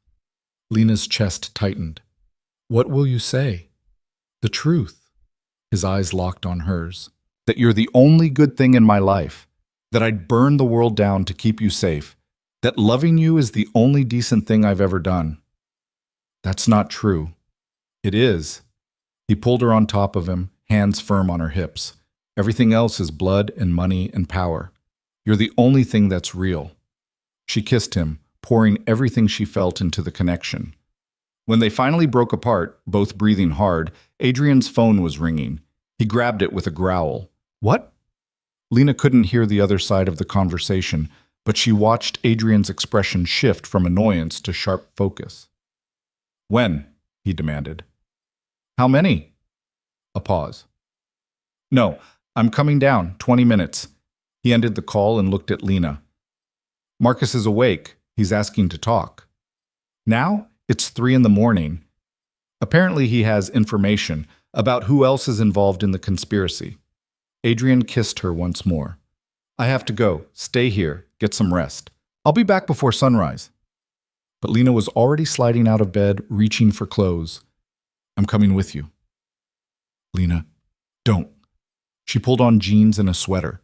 Don't try to protect me from the ugly parts anymore. I told you on the island, I need to see all of it. I need to understand the world I'm choosing. Adrian studied her for a long moment. Then he nodded. Okay, but you follow my lead. When I say stay back, you stay back. Agreed. They dressed quickly and took the private elevator to the sub-basement levels, parts of the building Lena had never seen. The walls down here were concrete, the lighting harsh and industrial. Armed guards stood at intervals, nodding respectfully as Adrian passed. At the end of a long corridor, they reached a reinforced door. Adrian entered a code, pressed his thumb to a scanner, and the locks disengaged with heavy clicks. The room beyond was stark. Concrete walls, a metal table, chairs bolted to the floor. Marcus Chen sat on one side, hands cuffed to the table, looking significantly worse than the last time Lena had seen him. Burns covered half his face, bandages wrapped his torso, and one arm was in a sling. He looked up when they entered, and his eyes widened slightly when he saw Lena. You brought her, he said. Interesting. Talk. Adrian pulled out a chair for Lena, then remained standing, arms crossed. You have 5 minutes to convince me not to put a bullet in your skull. Marcus laughed bitterly. Always direct. I appreciate that about you, Adrian. He winced, the movement pulling at his injuries. Fine. I'll talk. But first you need to understand something. I didn't betray you for money or power. Then why? Because you've changed. Marcus met Adrian's eyes. 2 years ago, you were unstoppable, focused. You built this empire with perfect clarity of vision. But then he nodded at Lena, came into the picture, and everything shifted. You became distracted, emotional, weak. Adrian's hand twitched toward his gun. Let him talk, Lena said quietly, placing her hand on Adrian's arm. Marcus continued. Petrov approached me 6 months ago, said he was forming a coalition. People who remembered what you used to be and wanted to restore that. People who thought removing your weakness would return you to form. By killing my wife, Adrian's voice could have cut glass. By giving you a reason to be the monster again. Marcus leaned forward as much as his restraints allowed. They thought if Lena died, you'd go on a rampage, destroy everyone involved, remind the whole underworld why they should fear you. Then, with your reputation restored and your heart safely dead again, the coalition would approach you, offer alliance. That's insane, Lena breathed. That's our world. Marcus looked at her. You think you understand it? You think loving Adrian makes you part of this? You're a liability, a weakness everyone will try to exploit, and eventually, probably soon, someone will succeed. They'll kill you just to hurt him, and when that happens, Adrian will either die trying to avenge you or become something so dark even he won't recognize himself. Or, Adrian said quietly, deadly, I'll kill everyone who threatens her until people learn not to try. Marcus shook his head. You can't kill everyone. There's always another ambitious bastard waiting for his chance. Then I'll enjoy the job security. Adrian pulled out his gun, checking the magazine with casual precision. You still haven't told me who else is involved. Because that information is the only thing keeping me alive right now. You think I won't torture it out of you? I think you're tired of torture. I think you're tired of blood and violence and living like an animal. Marcus's eyes flicked to Lena. I think she's changing you into someone who wants out, and that's going to get you both killed. The room fell silent. Adrian holstered his gun and sat down across from Marcus. When he spoke, his voice was calm, controlled, more terrifying than any rage could be. You're right, he said. She is changing me. I want things now I never wanted before. A future. A life. Maybe even a way out of this eventually. He leaned forward. But here's what you don't understand, Marcus. That doesn't make me weak. It makes me more dangerous. Because now I have something to protect. Something worth being the monster for. So when I tell you that I'll kill anyone who threatens her, I don't mean it as a threat. I mean it as a promise. He stood, walking around the table to stand behind Marcus's chair. Now, Adrian continued, his hand resting almost gently on Marcus's injured shoulder, you're going to tell me every name in this coalition, every person who thought it was a good idea to target my wife, and then you're going to help me destroy them all. His fingers tightened, pressing into the burns. Marcus screamed. Lena watched, forcing herself not to look away. This was the man she loved. This capacity for cruelty, this willingness to hurt, to break, to destroy anyone who threatened what was his. She should have been horrified, but all she felt was safe. 20 minutes later, Marcus had given up 12 names, members of rival organizations, corrupt officials, even 2 of Adrian's own people who joined the coalition. Adrian recorded everything, his phone capturing every word, every confession. When it was done, Marcus slumped in his chair, broken and bleeding. What now? He asked. You kill me? Adrian considered him for a long moment. No, death would be too easy. Instead, you're going to disappear. My people will relocate you somewhere remote. You'll live, but you'll live knowing that everything you built, every connection you had, every piece of power you accumulated, it's all gone. You're nobody now, Marcus. Just another ghost. That's worse than death. I know. Adrian took Lena's hand. Let's go. They left Marcus in that concrete room, his future decided, his fate sealed. In the elevator back to the penthouse, Lena leaned against Adrian's chest, processing everything she'd witnessed. Are you okay? He asked quietly. I don't know. Honest. I watched you torture information out of him, and I didn't feel anything. Shouldn't I feel something? You feel what you feel. Adrian kissed the top of her head. There's no right way to react to this world. Will it always be like this? Threats and betrayals and violence? Probably. He sighed. I won't lie to you, Lena. This is my life. Our life now. It won't suddenly become safe or normal. I know. She looked up at him. And I'm still choosing it, choosing you. The elevator opened to the penthouse. Dawn was breaking over the city, painting everything in shades of gold and pink. They stood at the windows watching the sunrise, 2 people who'd found each other in darkness and somehow created light. I want to see them, Lena said suddenly. See who? The people from the list. The ones who wanted me dead. She turned to face him. I want to look them in the eye. I want them to see that I'm not afraid, that they failed. Adrian studied her carefully. You're sure? Yes. A slow smile spread across his face, proud and possessive and absolutely ruthless. Then, let's introduce you properly to my world, Mrs. Volkov, he said. Let's show them exactly who you are. And in that moment, watching the sunrise paint the city in blood and gold, Lena understood what she'd truly become. Not a victim, not a weakness, but a queen standing beside her king, ready to defend their empire with everything she had. The war was just beginning, and this time she was ready to fight. The city looked different through the tinted windows of Adrian's armored sedan. Lena had ridden through these streets 100 times as a ghost, invisible and insignificant. Now, sitting beside Adrian as he made calls in rapid-fire Russian, she felt the weight of visibility. People would look at her now, judge her, try to use her, let them try. Adrian ended his call and turned to her. First stop is Dmitry Volkov.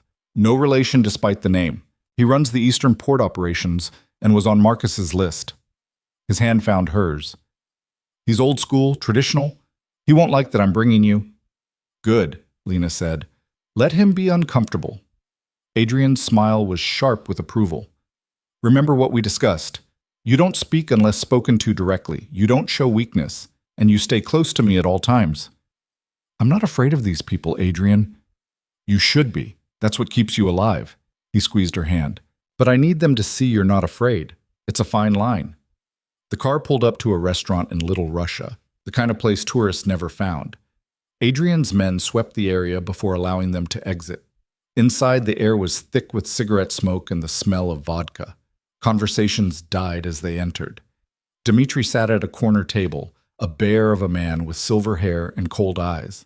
Two bodyguards flanked him, hands visible on the table, a show of non-aggression, though everyone could see the guns under their jackets. Adrian, Dmitry said in heavily accented English. You bring your pet to business meeting? Lena felt Adrian tense, but she spoke before he could. I'm his wife, not his pet. Learn the difference. Dmitry's eyebrows shot up. Then he laughed, a booming sound that filled the room. She has teeth. Good. You need woman with spine in this life. Adrian guided Lena to a chair before sitting beside her, positioning himself between her and Dmitry's men. A bottle of vodka appeared, 3 glasses poured. To what do I owe this honor? Dmitry asked, though his eyes said he already knew. Marcus Chen named you, Adrian said flatly. Said you were part of the coalition planning to kill my wife. The temperature in the room dropped 20 degrees. Dmitry's men tensed, hands moving toward weapons. Adrian's men positioned by the exits mirrored the movement. Dmitry held up a hand, stopping the escalation. Marcus is liar. Marcus is very motivated to tell the truth right now. Then he lies about me specifically. Dmitry leaned forward. Yes, I was approached. Petrov came to me 2 months ago with his plan. I listened because it is smart to know what enemies are planning, but I told him no. Why should I believe you? Because I'm still alive. Dmitry drained his vodka. If I had said yes, you think I would be sitting here so calmly? No. I would have disappeared or increased security tenfold. Instead, I sit here with only my regular men, drinking mediocre vodka, waiting for you to come ask your questions. Adrian studied him in silence. Lena watched both men, reading the undercurrents. Dmitry wasn't lying. His body language was too relaxed, his confidence too genuine. He's telling the truth, Lena said quietly. Both men looked at her. Adrian's expression was carefully neutral. How do you know? Body language, micro-expressions. I worked retail for years dealing with shoplifters and con artists. She met Dmitry's eyes. If he was guilty, he'd be trying harder to convince you. Guilty people over-explain. He's just stating facts and letting you decide. Dmitry laughed again. Smart woman. Beautiful and smart. You chose well, Adrian. I know. Adrian's hand found Lena's under the table. Marcus gave me 12 names, Dmitry. If you weren't involved, then who was? What followed was an hour of careful negotiation. Dmitry confirmed some names, denied others, added 3 more that Marcus had failed to mention. He drew diagrams on napkins, explaining alliances and enmities, who was ambitious enough to try and who was smart enough to decline. By the end, they had a clearer picture of the conspiracy. 8 people definitively involved, 4 more possibles. And everyone agreed that removing them needed to be surgical, strategic, and absolute. You come to family dinner next week, Dmitry announced as they prepared to leave. You and your fierce wife. My Katya will want to meet her. We'll be there, Adrian said, which surprised Lena. She'd assumed he kept his personal life separate from business. In the car afterward, she asked about it. Dmitry's invitation is more than social, Adrian explained. It's a public declaration of support. If he welcomes you to his family table, others will see it. Will understand that you're not just my weakness, you're my partner. Is that what I am? Your partner? What else would you be? He pulled her close. You think I'd let just anyone sit in on those meetings? Speak to men like Dmitry? That was a test, Lena, and you passed. Pride warmed her chest. What's next? Nikolai Sokolov, He runs gambling operations on the Strip. Marcus fingered him as one of the masterminds. Adrian's expression darkened. Nikolai is different from Dmitri. He's young, ambitious, and stupid enough to think he can outmaneuver me. Dangerous combination. Very. They drove to a casino on the edge of downtown, all neon and desperate glamour. Adrian's men created a corridor through the crowds to the VIP elevators. The top floor was quieter, carpeted in plush red, lined with private rooms where high-stakes games separated fools from their money. Nikolai's office was at the end, glass walls overlooking the casino floor, decorated in chrome and leather. The man himself was young, maybe 35, with styled dark hair and a suit that cost more than most cars. Adrian Volkov, Nikolai said with a smile that didn't reach his eyes. And the famous Lena. I've heard so much about you. I'm sure you have, Lena replied. Something about this man made her skin crawl. Sit, please. Nikolai gestured to chairs facing his desk. Can I offer you anything? Champagne? Whiskey? Information, Adrian said coldly, about your involvement with Marcus Chen and Mikhail Petrov. Nikolai's smile never wavered. I don't know what you're talking about. Marcus said you were at 3 separate planning meetings, that you offered to help coordinate the attack on the island. Adrian leaned forward. He gave me dates, times, locations. Should I continue? Marcus is a desperate man trying to reduce his punishment. Nikolai spread his hands. He'll say anything. Adrian's phone hit the desk, playing audio. Marcus's voice filled the room. Nikolai was the most enthusiastic. He said killing the girl would be doing you a favor, that you'd thank us eventually. Nikolai's smile finally faded. That proves nothing. It proves you're a traitor. Adrian stood slowly. And traitors die. 2 things happened simultaneously. Adrian's men moved to block the exits, and Nikolai pressed a button under his desk. Hidden panels in the walls slid open, revealing armed men. I don't think so, Nikolai said. You see, I planned for this possibility. You're good, Adrian, but you're predictable. Of course you'd come here. Of course you'd confront me. He stood, walking around his desk. The difference is, I'm ready. Lena's heart hammered. They were outnumbered 3-1. The office was a kill box. You think this ends well for you? Adrian asked, his voice deadly calm. I think you leave here alive only because I allow it. Nikolai stopped in front of Lena, looking down at her. And the price of your life is hers. Give me the girl, walk away, and we'll call it even. No deal. Then we all die here. Nikolai shrugged. Your choice. Lena watched Adrian calculate odds, saw the tension in his jaw as he realized they'd walked into a trap. Nikolai had played this perfectly. She stood. Lena, sit down, Adrian growled. No. She stepped toward Nikolai. You want me? You can have me. Lena, but first, I want to know why. She looked up at Nikolai. Why do you care so much about killing me?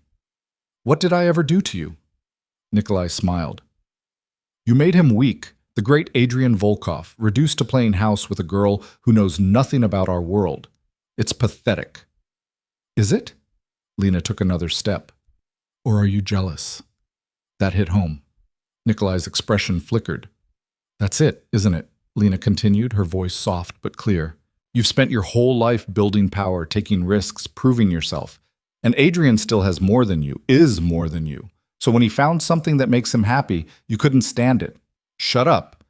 Because if Adrian can have both, power and love, empire and happiness, then what does that make you? What's your excuse for being alone? I said shut up. Nikolai grabbed her arm, fingers digging in hard enough to bruise. Adrian moved, but Nikolai's men raised their weapons. Everyone froze.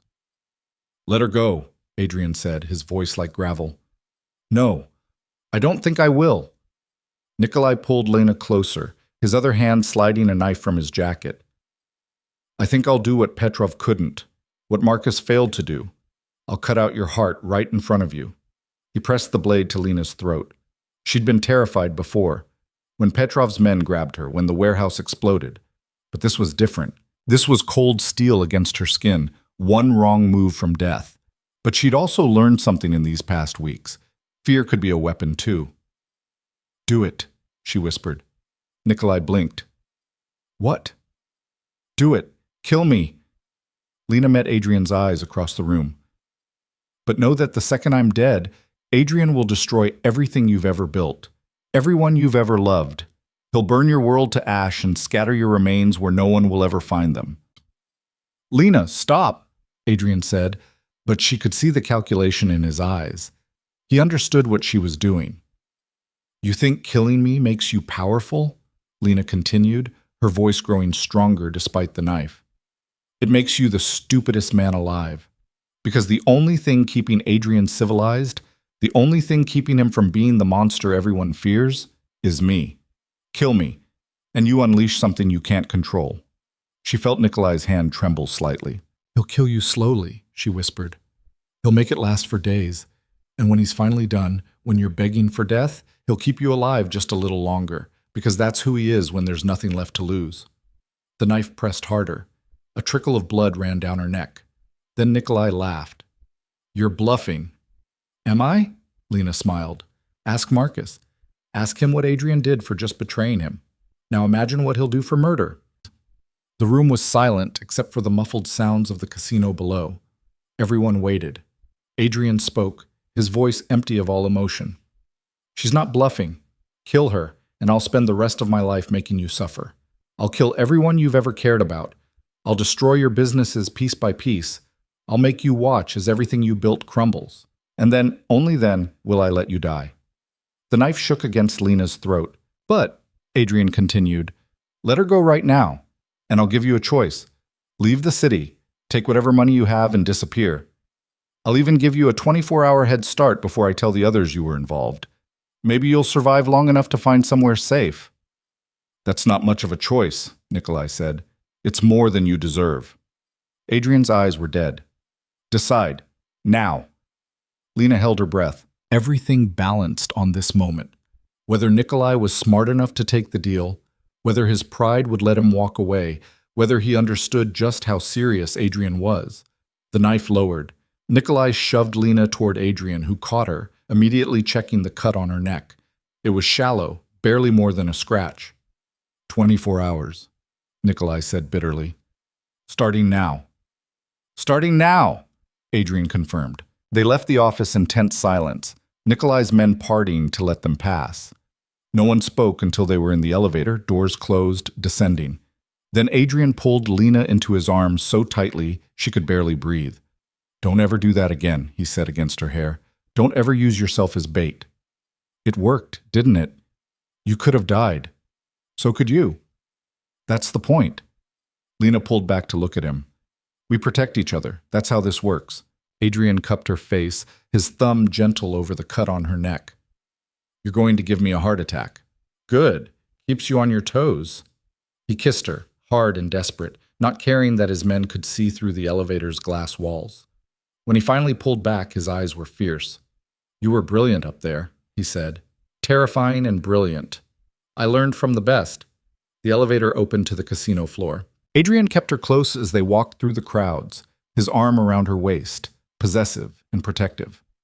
Outside, the night air was cool after the stale casino atmosphere. Adrian's second-in-command, Alexei, was waiting by the car. Boss, we have a problem, Alexei said immediately. What kind of problem? 2 of the names from the list, Thomas Reeves and Sarah Chen. They've gone to ground. Disappeared in the last 6 hours. Adrian cursed in Russian. They know we're coming. Someone's warning them, Lena said. Someone who knew about Marcus's confession. The 3 of them looked at each other, the same realization hitting simultaneously. There was still a leak. Someone close enough to know what Marcus had revealed, but not close enough to be in that interrogation room. How many people knew we had Marcus? Adrian demanded. 12. Your inner circle only. Alexei pulled out his phone, pulling up a list. I can account for all of them except who? Your lawyer, David Stern. He hasn't checked in for his regular report. Adrian's expression went cold. Find him. Now. Already on it. We tracked his phone to a warehouse in the industrial district. Alexei hesitated. Boss, it could be another trap. Then we'll be ready for it. Adrian opened the car door for Lena. But this ends tonight. I'm tired of playing defense. They drove across the city, picking up more men at various checkpoints until they had a convoy of 4 vehicles, 20 armed soldiers loyal to Adrian. The warehouse district was dark and abandoned, most buildings empty shells waiting for demolition. David Stern's phone signal came from a warehouse at the end of a dead-end street. Adrian had his men surround the building while he, Lena, and Alexei approached the main entrance. "This feels wrong," Alexei muttered. "Too easy." Agreed. Adrian checked his weapon. "Lena, you stay with you." "I know." She'd grabbed a gun from the car, checked the magazine like Adrian had taught her. "I'm not sitting in the car while you walk into another ambush." "Stubborn woman. You married me. Best mistake I ever made." They entered through a side door, moving quietly through darkness. The warehouse was massive, full of old machinery and shipping containers. Perfect place for an ambush. Adrian hand-signaled for his men to spread out, clearing the space methodically. They found David Stern in the center of the warehouse, tied to a chair, beaten unconscious. "It's a trap," Alexei said, but Adrian was already moving toward his lawyer. Lena saw it first, the wire running from Stern's chair to a stack of crates in the corner. "Adrian, stop!" He froze mid-step. The lights blazed on, flooding the warehouse with harsh white light. Armed figures appeared on the catwalks above, at least 30 of them, surrounding Adrian's men. A woman's voice echoed through the space. "Hello, Adrian." Sarah Chen stepped into view on the main catwalk. Mid-40s, elegant in a business suit, Marcus's older sister and head of their family's operations. She held a detonator. "Sarah," Adrian said calmly, "I should have known you'd be involved. My brother was a fool, but he was still my brother." Her eyes were hard. "You tortured him, destroyed him. Did you really think I'd let that go?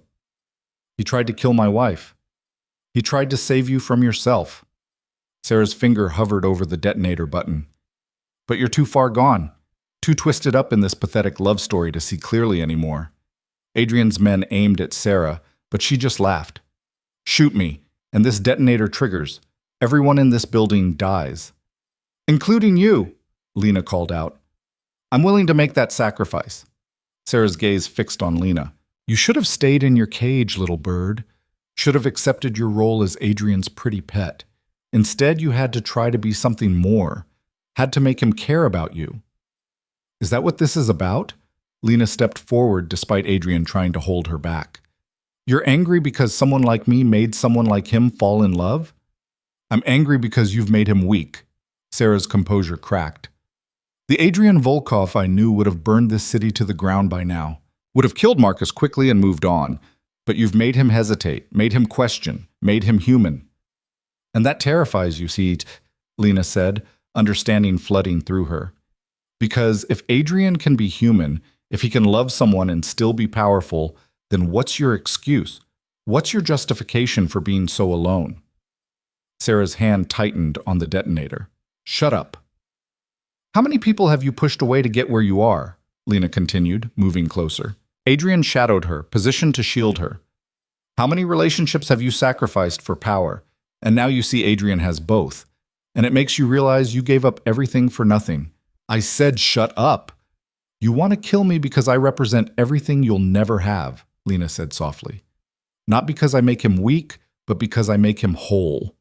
And you'll never be whole, will you, Sarah? You'll always be empty." The warehouse was silent. Sarah's finger trembled on the trigger. Then she smiled. "You're right. I'll never be whole. I'll never be happy. I'll never be anything but this." She raised the detonator, "But neither will you."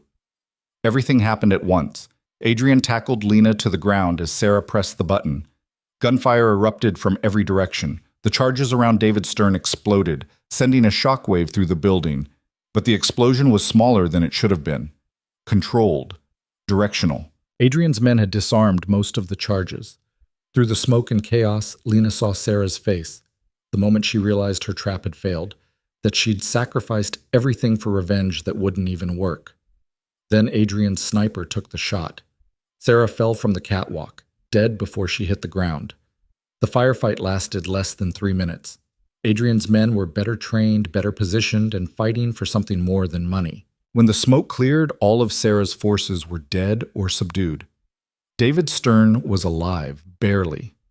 Medics rushed to stabilize him while Adrian stood over Sarah's body, his expression unreadable. "Is it over?" Lena asked, standing beside him. "For now." He pulled her close, not caring about the blood and gunpowder staining their clothes. "There will always be someone. Always another ambitious fool who thinks they can take what's mine. But after tonight, they'll think twice." Alexei approached, phone in hand. "Boss, Thomas Reeves just called, says he wants to negotiate surrender. Tell him I'll accept nothing less than complete cooperation." Adrian turned away from Sarah's body. "And Alexei, let everyone know what happened here tonight. Let them see what happens when you threaten what's mine." They left the warehouse as police sirens wailed in the distance. Adrian's people would handle the authorities, spin the story into something acceptable. By morning, it would be just another gang war, barely worth a mention in the news. In the car, Lena finally let herself shake. The adrenaline drained away, leaving her exhausted and overwhelmed. "Hey," Adrian said softly, pulling her into his lap. "You're okay. We're okay. I thought she was going to blow us all up." "She tried. You stopped her." "How did I stop her?" "You got in her head, made her angry enough to make mistakes." He kissed her temple. "You're a natural at this." "I don't want to be natural at this." Lena's voice broke. "I don't want to be good at psychological warfare and life or death situations. I just want—" "What? What do you want?" "You. Just you, without all the death and danger." Adrian held her tighter. "I know, but this is the package deal, me and my world. I wish I could give you something different." "I know," Lena wiped her eyes. "And I'm still choosing it. Choosing you. I just need a minute to fall apart first. Just take all the time you need." They drove through the city as dawn broke, painting everything in shades of gold and pink. By the time they reached the penthouse, Lena had pulled herself together, though Adrian kept her close as they rode the elevator up. Inside, he ran her a bath, helped her undress, cleaned the cut on her neck that had reopened during the fight. His hands were gentle, reverent, treating her like something precious. "I'm not going to break," she said. "I know. But let me take care of you anyway." She sank into the hot water while Adrian sat on the floor beside the tub, his hand trailing lazy patterns on her shoulder. "Thomas Reeves is the last one," he said quietly. "After him, everyone involved in the conspiracy is dead or handled. What happens then? Then we rebuild. Make it clear to everyone that you're not a weakness to exploit. You're a red line never to be crossed." He met her eyes. "And then, if you still want to, we get married again. Properly this time." Lena caught his hand, bringing it to her lips. "I still want to. Even after tonight? After everything you've seen?" "Especially after tonight." She smiled tiredly. "Because you were right on the island. This is your world, our world now. And I'd rather face it with you than be safe without you." Adrian leaned in to kiss her, soft and sweet and full of promises. When he pulled back, his eyes were bright with something that might have been tears. "I love you," he said, "more than power, more than empire, more than my own life." "I know," Lena touched his face. "I love you too, even when you're being an idiot and walking into traps." He laughed, the sound surprised and genuine. "We're a disaster. We're perfect." They stayed like that until the water went cold, just holding each other, finding peace in the quiet moments between wars. Outside, the city woke to another day, unaware of the violence that had shaped its night, unaware that a queen had been forged in fire, standing beside her king, ready to defend what they'd built together. The conspiracy was over, the threats neutralized, but Lena knew this was just the beginning. There would always be challenges, always be dangers, always be people who saw her as Adrian's weakness instead of his strength. Let them come. She was ready now. Ready to stand beside him in the darkness, ready to fight for what was theirs, ready to prove that love wasn't a liability in this world.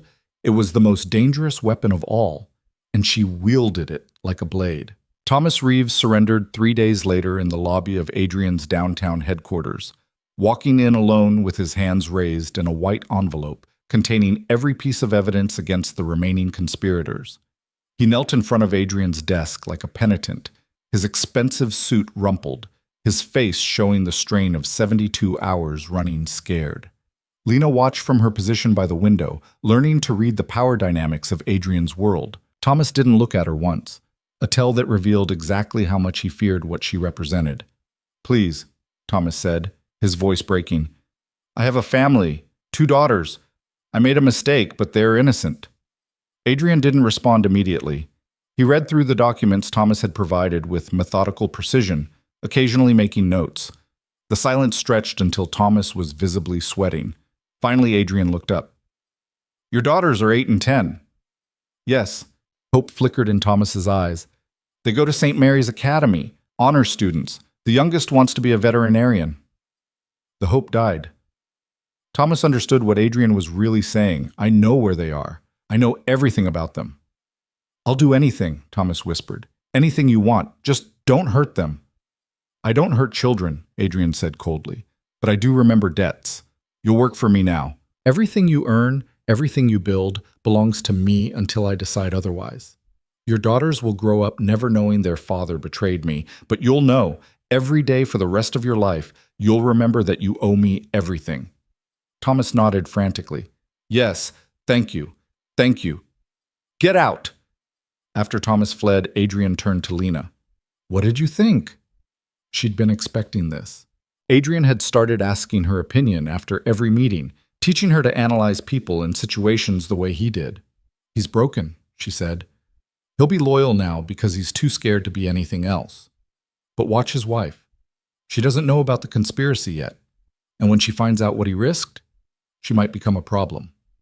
Adrian smiled, pride evident in his expression. "Exactly what I thought. You're learning fast. I have a good teacher." He crossed to her, pulling her into his arms. Out the window, the city sprawled beneath them, every light representing someone under Adrian's influence in some way. It should have felt overwhelming. Instead, it felt like standing on top of the world. "The threats are handled," Adrian said quietly. "Everyone who wanted you dead is dead or neutralized. We're safe now." "For how long?" "Long enough." He tilted her chin up. "Long enough to get married. Really married, the way I promised you." Lena's heart skipped. "When?" "Whenever you want. Tomorrow. Next month. A year from now." His thumb brushed her lower lip. "You choose everything this time. The date, the venue, the dress. Make it exactly what you want." She thought about the first wedding. Sterile registry office, ugly dress, her father's desperate gratitude making her sick. She thought about what she'd dreamed of as a girl before reality crushed those dreams into dust. "I want it small," she said. "Just people who actually matter. No business connections, no strategic alliances. Just us and the people we actually care about." "Done." "Who do you want there?" Lena realized she didn't have a good answer. Her mother was dead. Her father had sold her and didn't deserve to witness her happiness. She had no siblings, no close friends left after years of working multiple jobs just to survive. Adrian saw her struggle. "My people are your people now," he said gently. "Alexei would be honored to walk you down the aisle if you'd let him. Dmitri and Katya would come. Even some of the men who protected you, they've adopted you as their own." Tears pricked her eyes. "I never expected to have a family again." "You have one now, whether you want it or not." He kissed her forehead. "We take care of our own. And you're ours now, Lena, completely." The wedding planning became a welcome distraction from the violence of the past weeks. Katya Volkov, Dmitri's wife, took Lena shopping for dresses with an enthusiasm that was both touching and overwhelming. The older woman had raised 5 sons in the underworld and treated Lena like the daughter she'd never had. "This one," Katya declared, pulling a dress from the rack. "Try this one." It was simpler than the others they'd looked at. Ivory silk that draped elegantly, no excessive beading or lace. Lena stepped into the fitting room and slipped it on. When she emerged, Katya's eyes filled with tears. "Beautiful.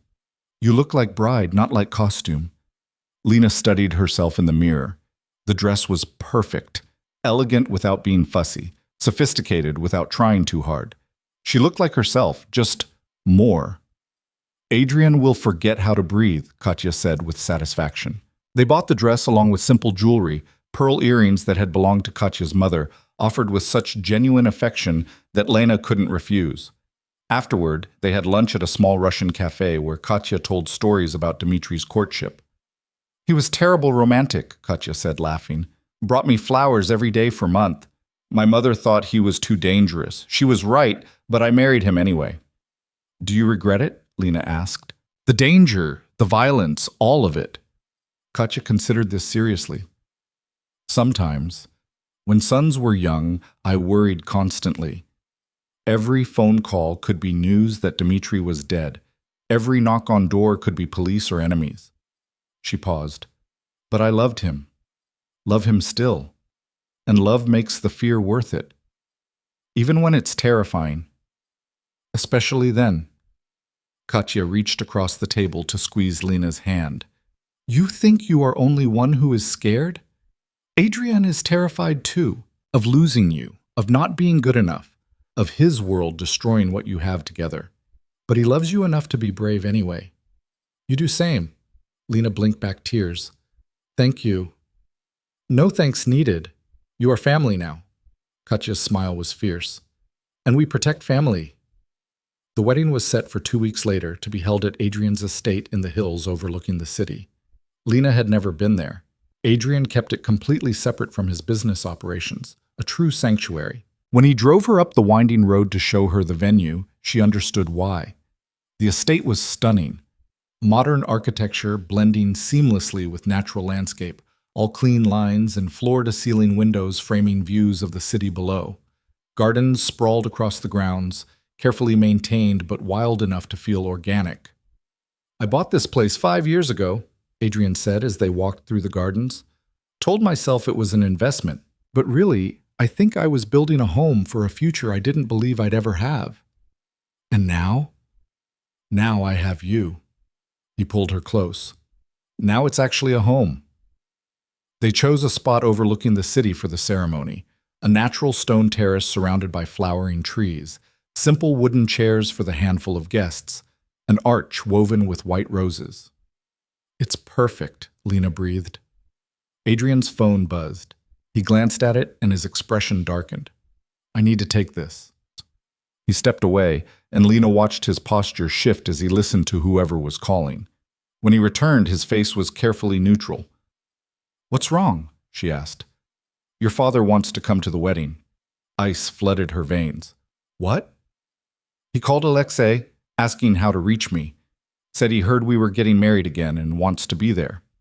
Adrian's jaw clenched. I told Alexei to tell him to go to hell, but I wanted you to know. Lena turned away, staring out at the city. She hadn't thought about Michael Hart in weeks, hadn't wanted to. The man who'd raised her had died years ago, replaced by a desperate stranger who gambled away everything, including his daughter. He sold me, she said quietly. He looked at me and saw a way to erase his debts, and he didn't hesitate. I know. And now he wants to what? Play proud father? Pretend he didn't trade me like livestock? Adrian moved behind her, hands gentle on her shoulders. What do you want to do? I want... Lena stopped, surprised by the answer forming in her mind. I want to see him. One last time. Are you sure? No, but I need to. She turned to face Adrian. I need to look him in the eye and tell him exactly what he did, what he cost me, and then I need to close that door forever.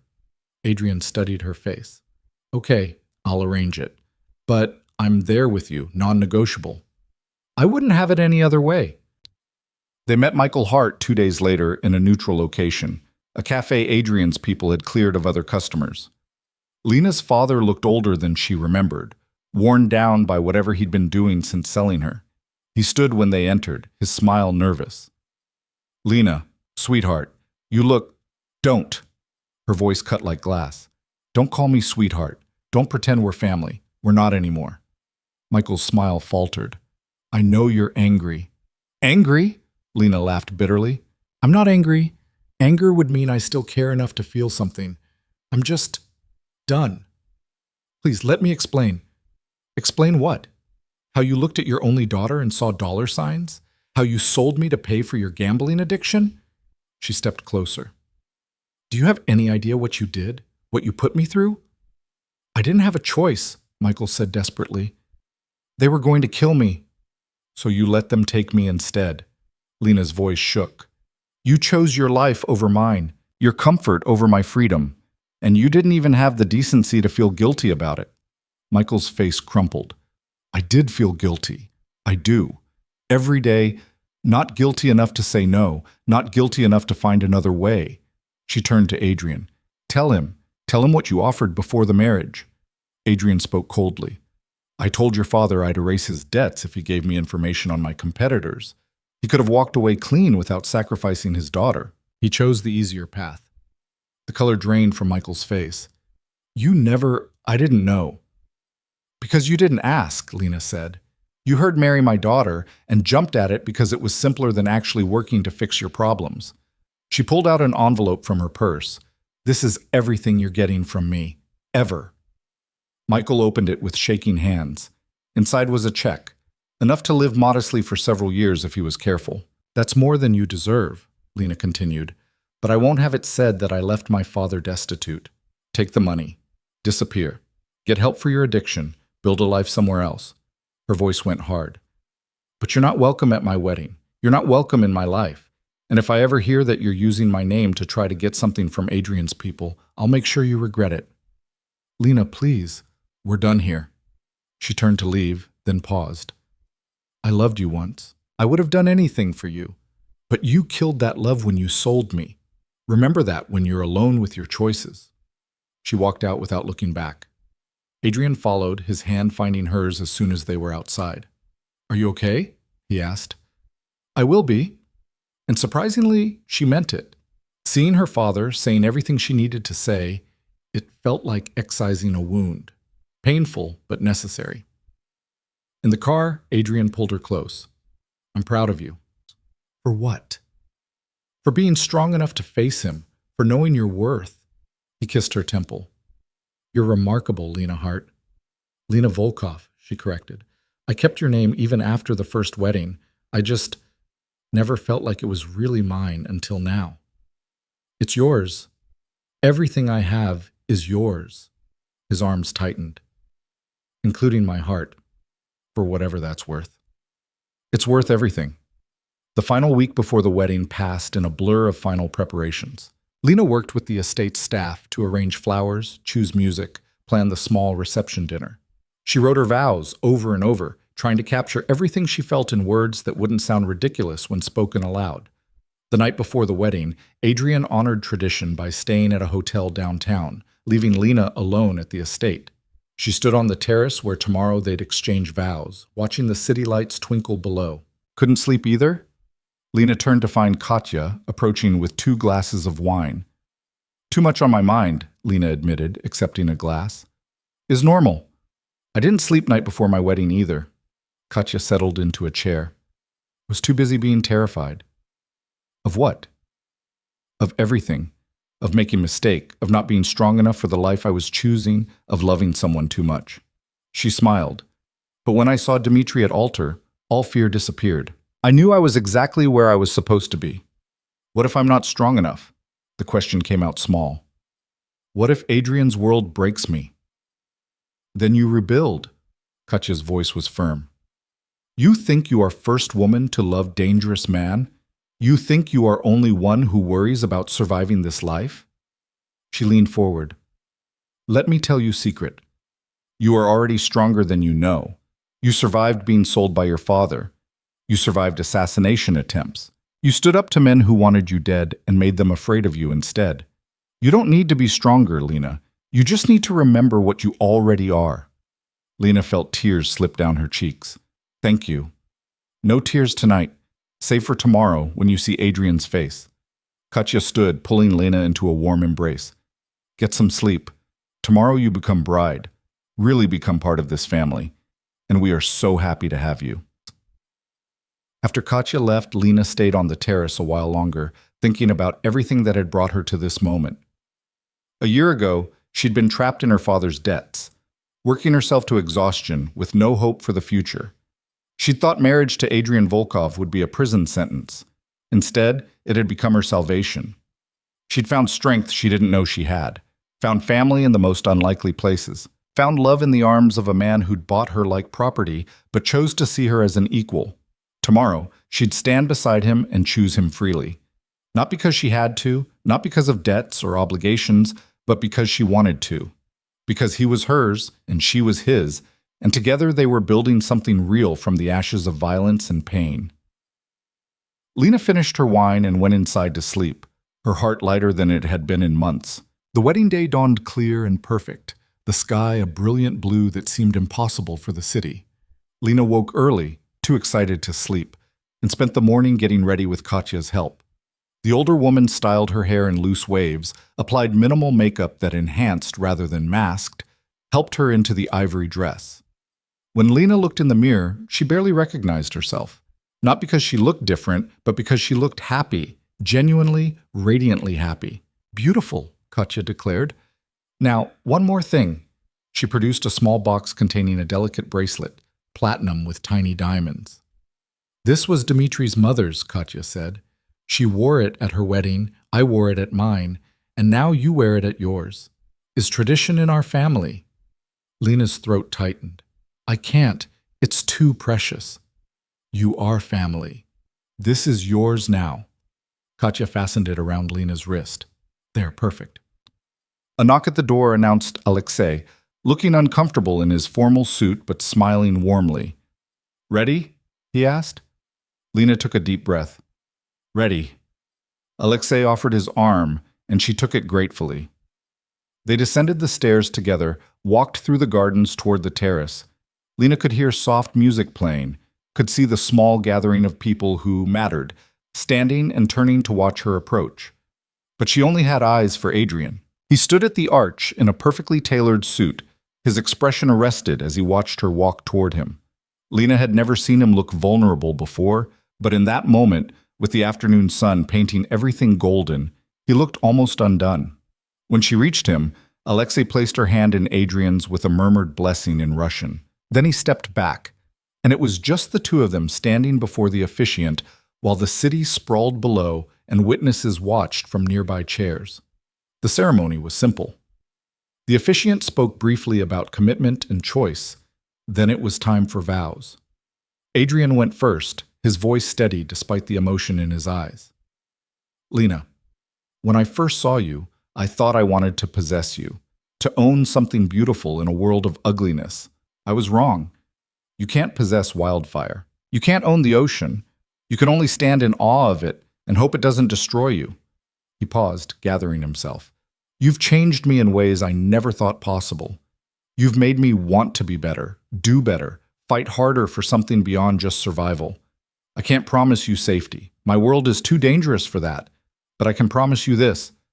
I will fight for you with everything I have.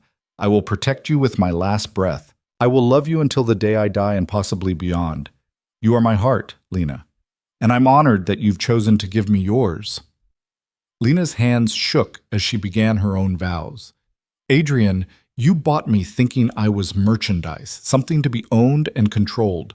But you gave me something my own father never did. You gave me a choice. Every day since we came back from the island, you've asked me to choose you freely. And every day, I do. I choose your darkness and your light. I choose your violence and your tenderness. I choose the empire you've built and the man you are beneath it all. She squeezed his hands. I choose you, Adrian Volkov, not because I have to, but because I can't imagine choosing anyone else. You're my home, my family, my future, and I'll stand beside you through whatever comes for as long as you'll have me. Forever, Adrian said roughly. I'll have you forever. The officiant smiled. Then by the power vested in me, I now pronounce you husband and wife. You may kiss your bride. Adrian pulled her close, and this kiss was different from all the others. This was a promise, a beginning, a declaration of war against anyone who would try to tear them apart. Lena kissed him back with everything she had, pouring all her love and hope and determination into the connection. When they finally broke apart, their small gathering erupted in applause. Dmitri's booming voice called out congratulations in Russian, and Katya was openly weeping with joy. Even Alexei looked suspiciously misty-eyed. The reception was held in the estate's dining room, an intimate dinner with food that tasted like celebration. Dmitri gave a toast that was equal parts heartfelt and inappropriate, making everyone laugh. Katya followed with her own toast, blessing them in Russian and broken English. Then Adrian stood, glass in hand, and the room fell silent. "I'm not good at speeches," he began. "I'm better at threats and violence and making people afraid, but today, I want to say something different." He looked at Lena. "I want to thank my wife for seeing past the monster to the man underneath, for choosing me when she had every reason to run, for being brave enough to stand in this world beside me." He raised his glass. "To Lena, the strongest person I know, the only person who's ever made me want to be better, my wife, my queen, my everything." Everyone drank, and Lena stood to embrace him, not caring that everyone was watching. She'd spent so long making herself invisible, making herself small. No more. She was Lena Volkov now, wife to a crime lord, queen of an empire built on violence and power, and she'd never felt more like herself. As the sun set over the city and the celebration continued around them, Adrian pulled her onto the terrace for a moment of quiet. They stood wrapped in each other's arms, watching the lights come on below. "No regrets?" Adrian asked softly. "Not one." Lena looked up at him. "You? My only regret is not finding you sooner." He kissed her forehead. "But we have now. We have the rest of our lives. What happens next? Whatever we want." His arms tightened. "We've dealt with the threats, secured the empire. Now we build our life. On our terms." Lena thought about that. A future that was theirs to shape, not dictated by fear or survival or necessity, but by choice. "I want to do something," she said suddenly. "What?" "Something good. Something that matters beyond just business and territory." She pulled back to look at him. "Remember I told you I wanted to be a teacher? I want to start a foundation for kids whose parents are in debt or addiction. Give them opportunities I never had. Education, support, a way out." Adrian studied her face. "Using my money to help people. That's practically noble. Is that a yes?" "It's whatever you want it to be." He smiled. "You want to save the world? I'll write the checks. You want to build schools? I'll buy the land, whatever you need. It's yours." "Just like that?" "Just like that." He cupped her face. "You're my wife now, Lena. My equal partner in everything. Your dreams are my dreams. Your goals are my goals. We're in this together." Tears slipped down her cheeks, but she was smiling. "I love you." "I love you too." Adrian kissed her softly. "Now come back inside. Dmitri is about to tell embarrassing stories about me from when I first started out, and I need you there to protect my reputation."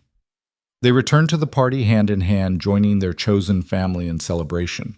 And as the night wore on, filled with laughter and love and the simple joy of being surrounded by people who cared, Lena realized something profound.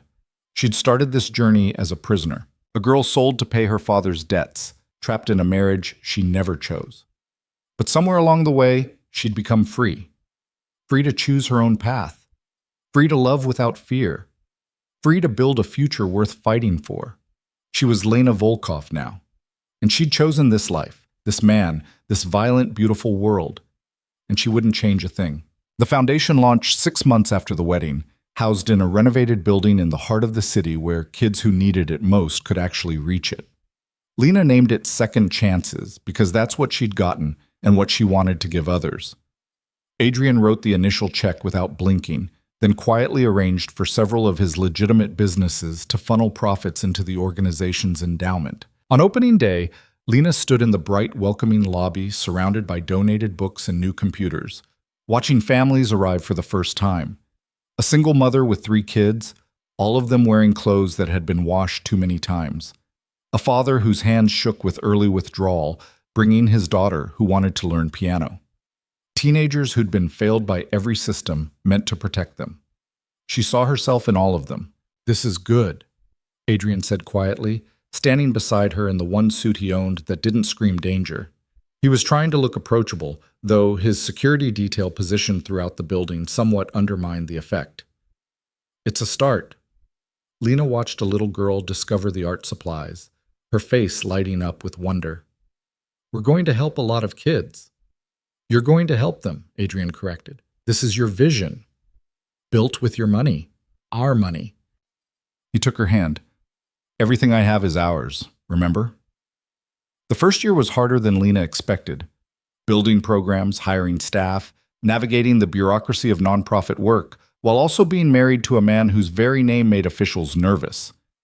Some funding sources dried up when they learned about Adrian's involvement. Others doubled their contributions, either out of genuine support or because refusing Adrian Volkov seemed unwise. Lena learned not to care about the motivation as long as the kids benefited.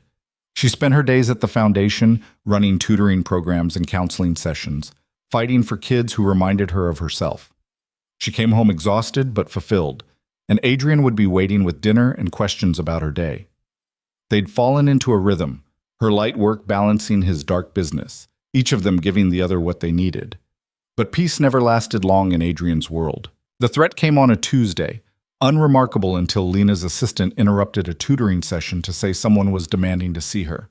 A woman who wouldn't give her name but insisted it was urgent. Lena found her in the lobby, mid-30s, expensive clothes, the kind of polished beauty that came from professional maintenance. She stood examining the foundation's mission statement on the wall with an expression Lena couldn't quite read. "I'm Lena Volkov," she said carefully. "You wanted to see me?" The woman turned, and her smile was all sharp edges. "Mrs. Volkov, how domestic. I'm Elena Kozlov. I believe you know my brother." The name hit like a punch. Kozlov. One of Adrian's oldest rivals, a Russian mobster who controlled territory on the East Coast. They'd maintained an uneasy truce for years, but Adrian had mentioned recently that Kozlov was getting ambitious, pushing boundaries. "I don't discuss my husband's business," Lena said evenly. "I'm not here about business. I'm here about you." Elena's eyes swept over Lena with obvious assessment.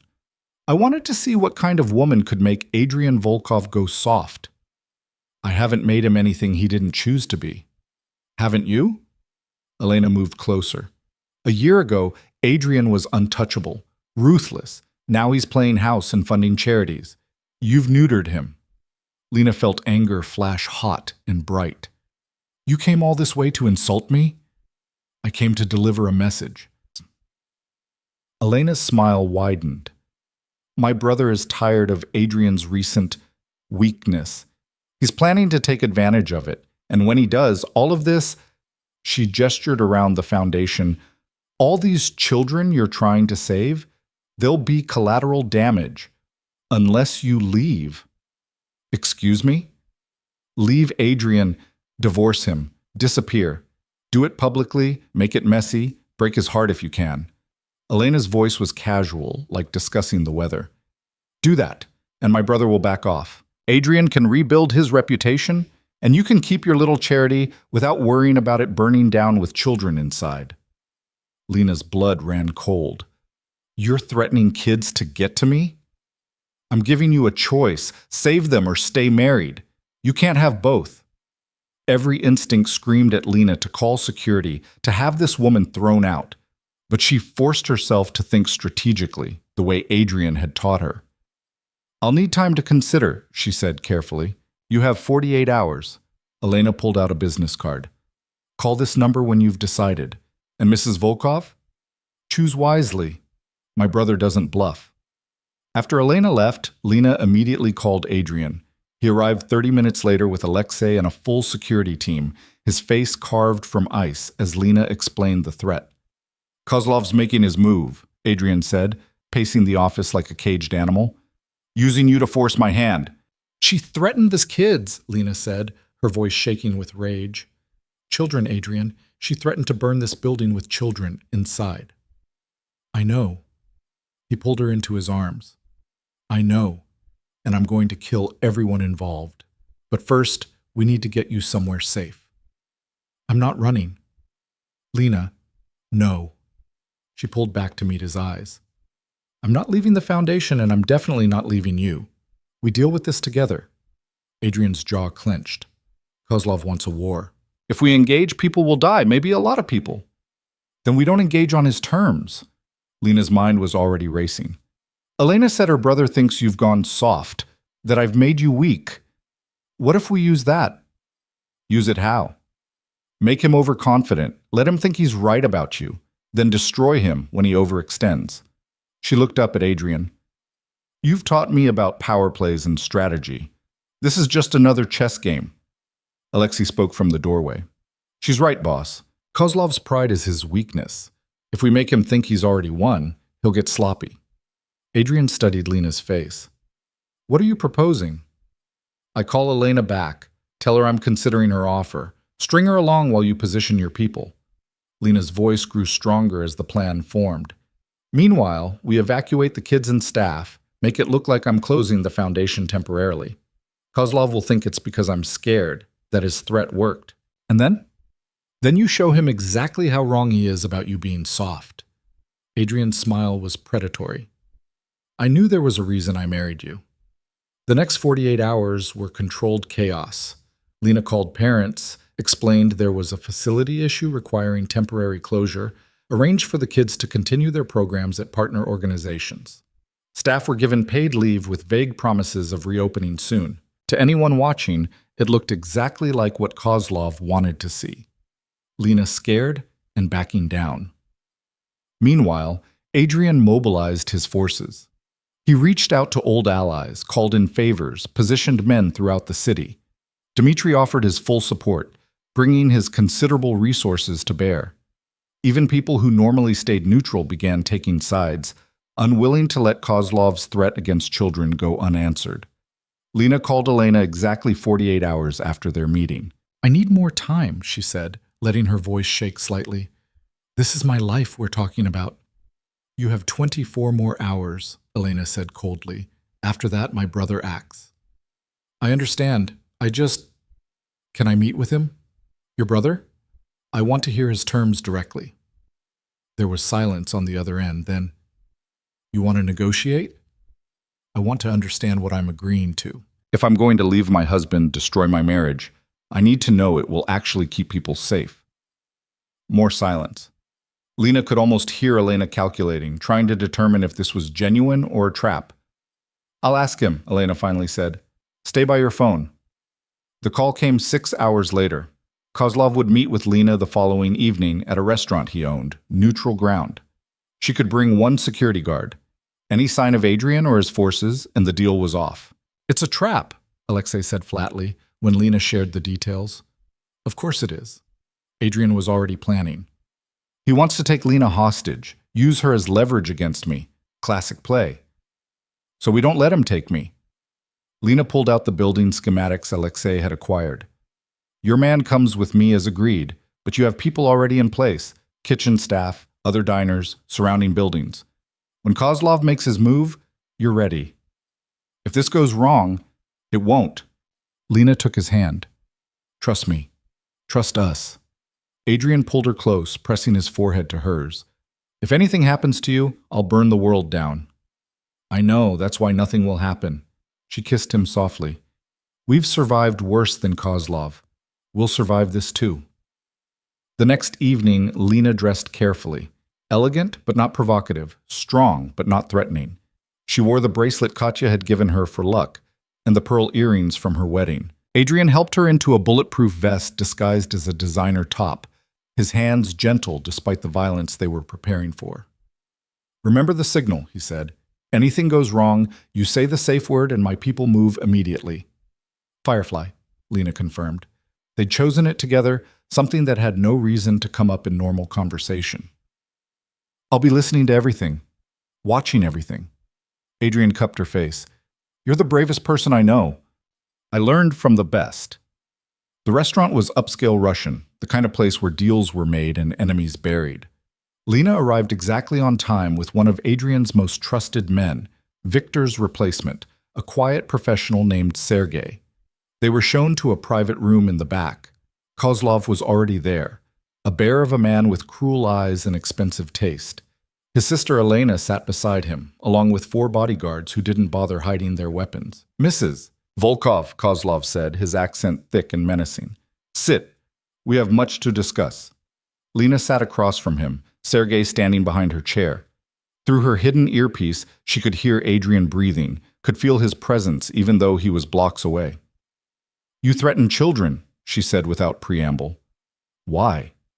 Kozlov shrugged. Because it worked. Look at you, ready to bargain.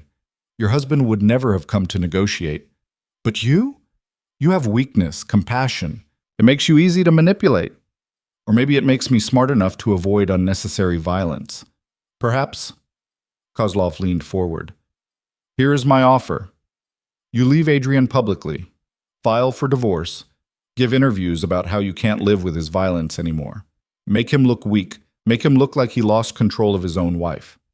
In return, I leave your foundation alone. I might even donate, show what a generous man I am. And Adrian? Adrian rebuilds his reputation by being ruthless again, proves he's still dangerous. Everyone wins. Lena pretended to consider this. What guarantee do I have that you'll keep your word? You have my promise. In our world, that means something. In your world, maybe. But I've learned that promises mean nothing without power to back them up. She met his eyes. So here's my counteroffer. You and your sister leave this city. Take your operations back east where they belong. Never threaten my foundation or anyone I care about again. Do that, and I won't tell my husband to destroy everything you've built. Kozlov stared at her for a moment.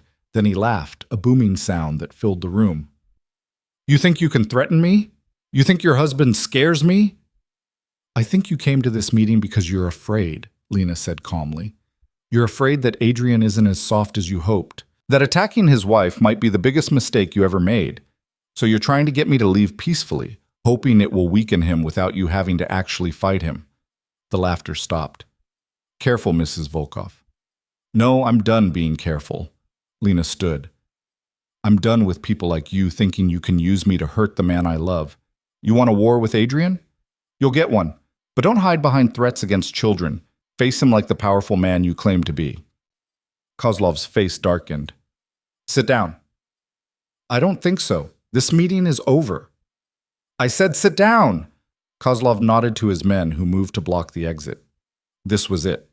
The moment everything hinged on. Lena said clearly, This firefly wants to leave now.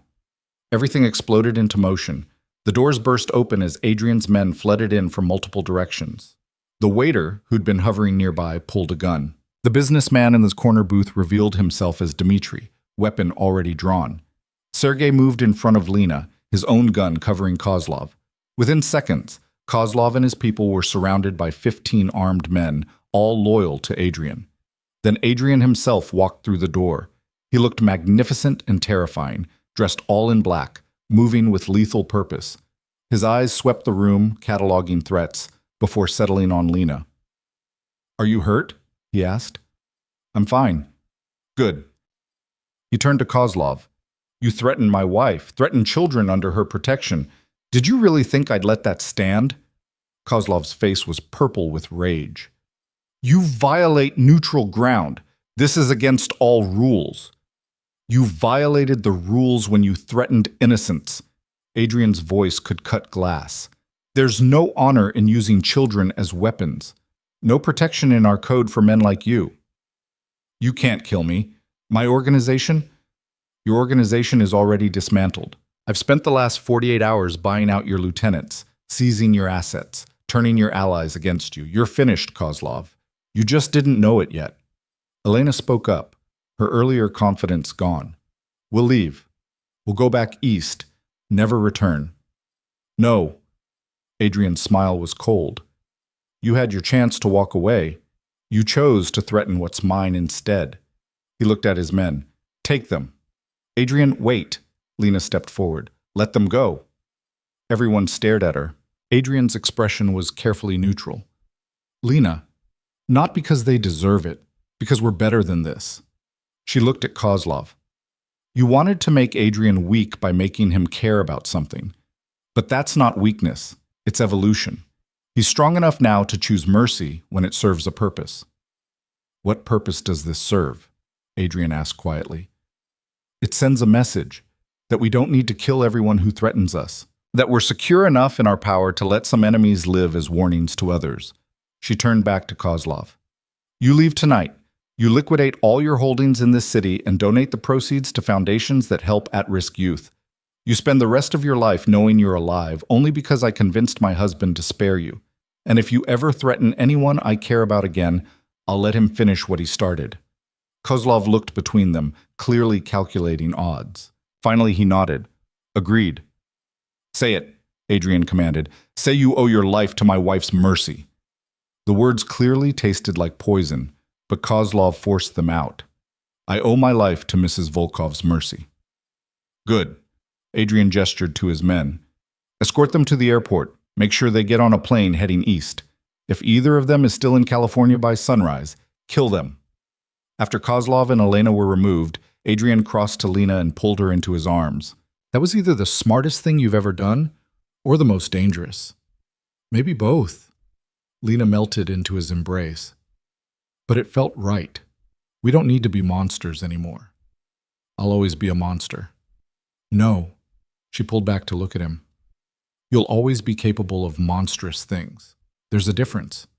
And choosing when not to be that monster, that's real power. Adrian kissed her deeply, not caring about their audience. When he finally pulled back, his eyes were bright with something that might have been tears. How did I get so lucky? He murmured. You bought me, remember? Best investment I ever made. They left the restaurant surrounded by Adrian's people, driving back to the estate in comfortable silence. The threat was over. Kozlov would leave and never return, not out of honor, but out of fear, and the understanding that he'd been completely outmaneuvered. Back home, Lena stood on their terrace overlooking the city while Adrian made calls, ensuring Kozlov's departure went smoothly. When he finally joined her, he wrapped his arms around her from behind. The foundation can reopen, he said. I've tripled security. No one will threaten those kids again. Thank you. You don't need to thank me. They're under our protection now. Anyone who touches them answers to me. He paused. To us. Lena turned in his arms. I've been thinking. About? About what we do next. We've built the foundation. We've dealt with the threats. We've proven we can survive in this world together. She smiled. What if we did more? What did you have in mind? What if we changed things? Really changed them? You have power, resources, connections. What if we use them not just to maintain your empire, but to make it better? Cleaner operations. Better treatment of the people who work for you. Actually helping communities instead of just bleeding them dry. Adrian studied her face. You want me to go legitimate. I want us to evolve. You're not the same man who bought me a year ago. You've grown, changed. Your empire should change too. She touched his face. I'm not asking you to become someone you're not, just to be intentional about who you're becoming. He was quiet for a long moment. It would take years, maybe decades, and there would still be violence, still be danger. I know, but we'd be building something sustainable, something that could outlive us. Her hand moved to her stomach in an unconscious gesture. Something our children could be proud of. Adrian's eyes widened. Children? Lena smiled. Not yet, but someday. And when that day comes, I want them to inherit an empire worth having. Not just power and fear, but something real. Something good. Adrian pulled her close, his heart hammering against her ear. You want to have my children? Eventually. If you want that too. I want everything with you. His voice was rough with emotion. A future, a family, a life that's more than just surviving. I want it all. Then let's build it, together. They stood holding each other as the city lights glittered below, two people who'd found each other in darkness and chosen to create light. The path ahead wouldn't be easy. Adrian's world never was. But they'd proven they could survive it, could thrive in it, could reshape it to fit their vision. Over the next year, changes began to ripple through Adrian's organization. Illegal operations were gradually shut down or converted to legitimate businesses. Protection rackets became actual security services. Money laundering networks transformed into proper investment firms. It wasn't perfect. Some things couldn't be cleaned up entirely. But it was progress. The foundation flourished. More buildings opened in other cities. Thousands of kids got chances they never would have had otherwise. Lena hired staff who'd lived through the same struggles, people who understood what these children needed because they'd needed it themselves. And she discovered she was pregnant. Adrian took the news with surprising calm, though his hands shook when she showed him the test. He immediately increased her security detail, baby-proofed the estate months early, and read every book on parenting he could find. You're adorable when you're nervous, Lena told him, watching him assemble a crib at 3 in the morning. I'm terrified, he admitted. What if I'm no good at this? You'll be amazing. You already protect everyone you care about. Now you'll have one more person to protect. It's different. A child, Lena. Someone who'll depend on us completely. Someone we'll teach to be strong, brave, kind. She placed his hand on her growing belly. Someone who'll know they're loved unconditionally. Their daughter was born on a spring morning, tiny and perfect and screaming with fury at the world. Adrian held her with tears streaming down his face, this monster of a man rendered helpless by 7 pounds of angry infant. She's beautiful, he breathed. She's so beautiful. What should we name her? Lena asked. They discussed names for months but never quite agreed. Now looking at their daughter, Adrian said, Arya. It means lioness in Hebrew. Our little fighter. Arya Volkov. Lena smiled. It's perfect. Life shifted again, rearranging around this new person who demanded everything and gave back infinite love. Lena reduced her hours at the foundation, working from home when possible. Adrian scheduled his business around feeding times and nap schedules, conducting meetings with a baby carrier strapped to his chest. Dmitri and Katya were honorary grandparents, spoiling Arya shamelessly. Alexei taught her to laugh by making ridiculous faces. Even Adrian's hardened soldiers melted around the baby, competing to hold her during meetings. You've gone completely soft, Lena teased Adrian one evening, watching him sing Russian lullabies to their sleeping daughter. I'm terrifying, he protested. People still fear me. People fear you'll bore them to death talking about Arya's developmental milestones. He grinned, unrepentant. She smiled at me today. A real smile, not gas. It was the most beautiful thing I've ever seen. See? Soft. Only for you two. Everyone else should still be terrified. As Arya grew, Lena watched Adrian transform further. He was still dangerous. You didn't survive in his position without teeth, but he chose his battles more carefully now. Chose mercy more often. Chose to build rather than destroy when possible. The empire shifted to match. By the time Arya was 3, over 60% of Adrian's operations were completely legitimate. The remaining questionable activities were insulated enough that when Arya was older, she wouldn't have to know about them unless she chose to. Lena's foundation had expanded to 12 cities, helping thousands of kids annually. She'd written a book about second chances that became a bestseller. She spoke at conferences, appeared on television, used her platform to advocate for children who had no voice. And through it all, Adrian stood beside her, proud, protective, constantly amazed by what she'd accomplished. On their 5th wedding anniversary, the second one, the real one, they returned to the island where everything had changed. Arya stayed with Dmitri and Katya, giving Adrian and Lena a weekend alone. They walked the beach where they'd first really talked, where walls had started coming down. The house had been fully repaired after the attack, no trace remaining of that violence. 5 years, Lena said, watching the sunset paint the ocean gold. Feels like a lifetime. Feels like yesterday. Adrian pulled her close. You know what I remember most about our first time here? What? The moment I realized I was in love with you. Really in love, not just wanting or possessing. It was when you were floating in the ocean, staring at the sky, and you said you felt alive for the first time in years. He smiled. I wanted to make you feel that way forever. You have. Every single day. You make me feel alive. Even when I'm being overprotective and paranoid? Especially then. It means you care. She turned to face him. Do you ever regret it? This life we've built? Sometimes I wonder if you missed the simplicity of before, when it was just you and your empire. Never. Adrian's voice was fierce. You gave me something I didn't know existed, purpose beyond power, love without conditions, a family I actually want to protect instead of just controlling. He cupped her face. You saved me, Lena. From becoming something so dark I wouldn't have recognized myself. We saved each other. Yeah, we did. They made love as the sun set, slow and tender, a celebration of everything they'd survived and everything they'd built. Afterward, lying tangled together in silk sheets, Lena said, I want another baby. Adrian propped himself up on one elbow. Yeah? Arya should have a sibling, someone to grow up with, someone to share this world we're building. Another chance for me to be a terrified first-time parent? You're a wonderful father. And you'll be wonderful with the next one, too. She smiled. Besides, I want Arya to know she's not alone, that she has family who'll stand with her no matter what, like we stand with each other. Exactly like that. Their son was born 18 months later, quiet, where Arya was loud, contemplative, where she was fierce. They named him Dmitri after their friend, a name that meant follower of Demeter, goddess of harvest and protection. With 2 children, life became beautifully chaotic. The estate filled with laughter and crying and the constant noise of family. Adrian's meetings were frequently interrupted by small people demanding attention. Lena's foundation work was scheduled around school pickups and bedtime routines, and somehow, through it all, they made it work. The empire continued evolving.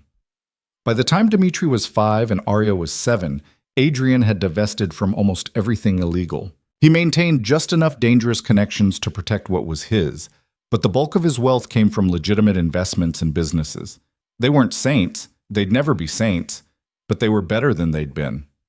Lena stood in the foundation's newest building, watching kids stream in for after-school programs, and felt overwhelming gratitude for this life, for this second chance, for the man who'd bought her as property and chosen to see her as a partner instead.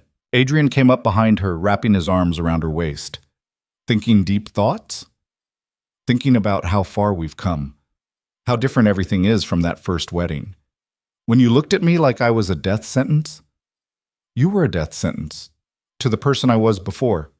She leaned back against him. But you were also a beginning, the start of something I never imagined possible. Us? Us. This family. This life we've built from nothing but violence and determination and love. She turned to face him. I spent so long thinking I was trapped, that being sold to you meant my life was over. But really, it was just starting. I'm glad you stayed, Adrian said quietly. I'm glad you gave me a chance to prove I could be more than the monster who bought you. You proved it every day. You're still proving it. They stood watching the kids, some who reminded Lena of herself, desperate and scared and hoping for rescue. She'd been them once, and now she got to be the person who helped them find their way out. Do you think they'll understand? Adrian asked suddenly. When Arya and Dmitri are older, when they learn about everything we did, everything we were, do you think they'll understand why? I think we'll raise them to understand that people are complicated, that good and bad aren't as simple as children's stories make them seem. Lena squeezed his hand. And I think they'll see that we chose to be better, that we used power to protect instead of destroy. That matters more than where we started. I hope you're right. I am right. You'll see. That evening, they gathered for dinner at Dmitri and Katya's house, their extended family filling the massive dining room with noise and laughter. Arya sat on Dmitri's lap while he told stories that were definitely inappropriate for 7-year-olds but made her giggle anyway. Dmitri helped Katya set the table with serious concentration. Alexei taught both children a card game that Adrian suspected was actually gambling but didn't have the heart to stop. This was family, not blood. Most of them weren't related, but choice. People who'd survived the same darkness and come out the other side still capable of love. After dinner, after the kids were asleep upstairs under the watchful eyes of Dmitri's security, the adults gathered on the terrace with drinks and comfortable silence. I'm retiring, Dmitri announced suddenly. Everyone turned to stare. What? Adrian asked. I'm old, I'm tired, and I want to spend time with Katya while I still can. Dmitri smiled. You've shown me it's possible, Adrian, to step back from the darkness, to choose something different. What will you do? Travel. Spoil our grandchildren. He gestured at Arya and Dmitri. And maybe actually enjoy the money I've spent my life accumulating. Adrian raised his glass. To retirement. May it be everything you deserve. They all drank, and Lena felt something shift. A chapter closing, a new one beginning. The old guard stepping back, making room for whatever came next. Later, driving home through quiet streets with their children sleeping in the back seat, Adrian said, He's right, about stepping back. Are you thinking about retiring? Not entirely, but maybe differently. Let the legitimate businesses run themselves. Focus more on family, on actually living instead of just surviving. Lena took his hand. I think that sounds perfect. Yeah? Yeah, we fought enough, built enough, proved enough. Maybe it's time to just be. Be what? Happy. A family. People who've earned their peace. Adrian brought her hand to his lips, kissing her knuckles. I love you. I love you too. The years continued to unfold, each one building on the last. Arya grew into a fierce, intelligent girl who asked difficult questions and refused easy answers. Dmitri became thoughtful and kind, with a talent for seeing through people's facades to the truth underneath. They were good kids, better than Adrian and Lena had any right to expect, given their world. But they were also strong, capable of defending themselves, aware that their family was different even if they didn't fully understand why yet. On Lena's 35th birthday, Adrian surprised her with a trip back to the island. Just the two of them, the kids staying with Dmitri and Katya, who'd become permanent grandparents despite no blood relation. They arrived at sunset, the house exactly as beautiful as Lena remembered. So much had happened here, so many beginnings. I have something for you, Adrian said after dinner, producing a small box. Lena opened it to find a key. What's this? The island. It's yours. Legally, officially yours. Not ours. Yours. He smiled at her confusion. Everything else we share. But this place, where we really fell in love, where you became who you are now, I want you to have it completely. A place that's just yours, where you're in control of everything. Tears burned her eyes. Adrian, you were bought once. Sold like property. I never want you to feel owned again, not even by me. So this is yours. Your sanctuary. Your kingdom. He cupped her face. You're the queen of my empire, Lena, but you're also your own person, with your own power, your own choices. Never forget that. She kissed him through her tears, pouring a decade of love and gratitude and choosing into the connection. When they finally broke apart, she said, You know the irony? What? You bought me, but I own you completely. Have from the moment you admitted you'd been watching me for years. You're mine, Adrian Volkov. Entirely, completely mine. Always have been. Always will be. He smiled. Think you can handle being stuck with me forever? I think I can manage. They spent the week swimming and talking and making love like newlyweds. No children to interrupt. No business to demand attention.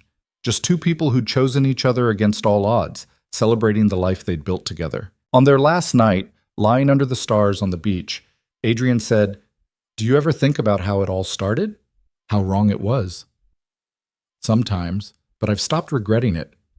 Lena turned to look at him. I wish it had been different. I wish we'd met some other way, that you'd courted me properly, that I'd chosen you freely from the start. But we can't change the past. We can only change what we do with it. And what have we done with it? We've built something beautiful from something terrible. We've taken violence and turned it into protection. We've taken possession and turned it into partnership. We've taken darkness and created light. She smiled. We've proven that people can change, that love can transform even the most broken things into something whole. Adrian pulled her close. I don't deserve you. Probably not, but you have me anyway. Best deal I ever made. You didn't make a deal. You bought me, remember? And you could have run, could have hated me, could have let yourself be destroyed by everything that happened. He kissed her forehead. Instead, you stayed. You fought. You chose me even when you didn't have to. That's the real miracle. Not that I found you, but that you found something worth loving in me. It wasn't hard. You just needed someone to see past the monster. No, I needed you specifically. Only you could have done this, changed me, saved me, loved me despite everything. They fell asleep on the beach, wrapped in each other's arms, the ocean singing them to sleep with its eternal rhythm. When they returned home, life resumed its beautiful chaos. Arya started asking about her father's business, too smart to miss the hints of something unusual in how people reacted to the Volkov name. Dmitri began showing interest in the foundation, spending afternoons helping kids with homework. They were growing up, learning who they were, who they wanted to be. And Adrian and Lena guided them as best they could, honest about their past without burdening them with details they weren't ready for. On the 10th anniversary of their real wedding, they renewed their vows one more time. this time with their children as witnesses, with Dmitri and Katya and Alexei and their entire chosen family gathered to celebrate. Lena wore the same ivory dress, still perfect after a decade. Adrian wore a new suit, but the same expression of wonder he'd worn the first time. And when the officiant asked if they chose each other, they answered together. Always. The party afterward was loud and joyful, children running wild, adults trading stories and laughter. At one point, Lena found herself standing with Katya, watching Adrian dance with both their children, his face bright with happiness. "You did good," Katya said. "Both of you. Built something real from nothing." We had help. Lots of help. Yes, but you had vision. You saw what could be and you made it real. Katya squeezed her hand. "I'm proud of you, daughter of my heart." The words broke something in Lena, some last piece of the girl who'd been sold by her father, who'd believed she was alone in the world. She had a family now. Real family. Chosen family. She had everything she'd ever wanted and things she'd never dared to dream. As the night wound down and guests began leaving, Adrian found Lena on the terrace where she'd stood so many times before, looking out at the city they'd shaped together.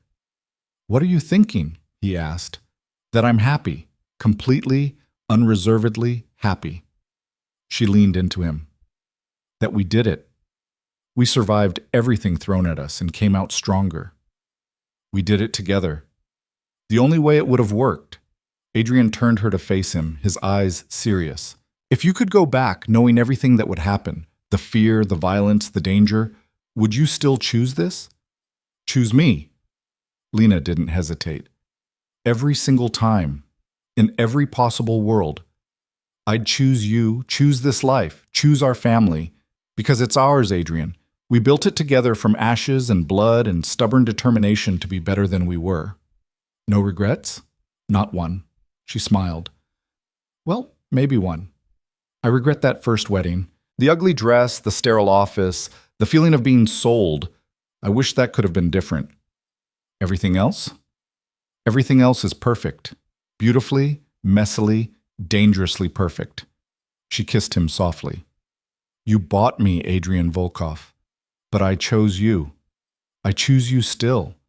I'll choose you forever." "Forever," he echoed. "That's a long time." "Not long enough." They stood holding each other as the party continued inside, as their children laughed with their chosen grandparents, as the city glittered below like possibility made manifest. Two people who'd started as buyer and bought, monster and victim, had become partners, equals, lovers, parents, friends. They'd built an empire, yes, but more importantly, they'd built a home, a family, a life worth living. And if that wasn't redemption, nothing was. Lena had been sold to settle a debt, but she'd bought her freedom with courage, claimed her power with determination, and found her home in the arms of the man who'd purchased her. They say you can't build a future on blood and violence. But Adrian and Lena had proven otherwise.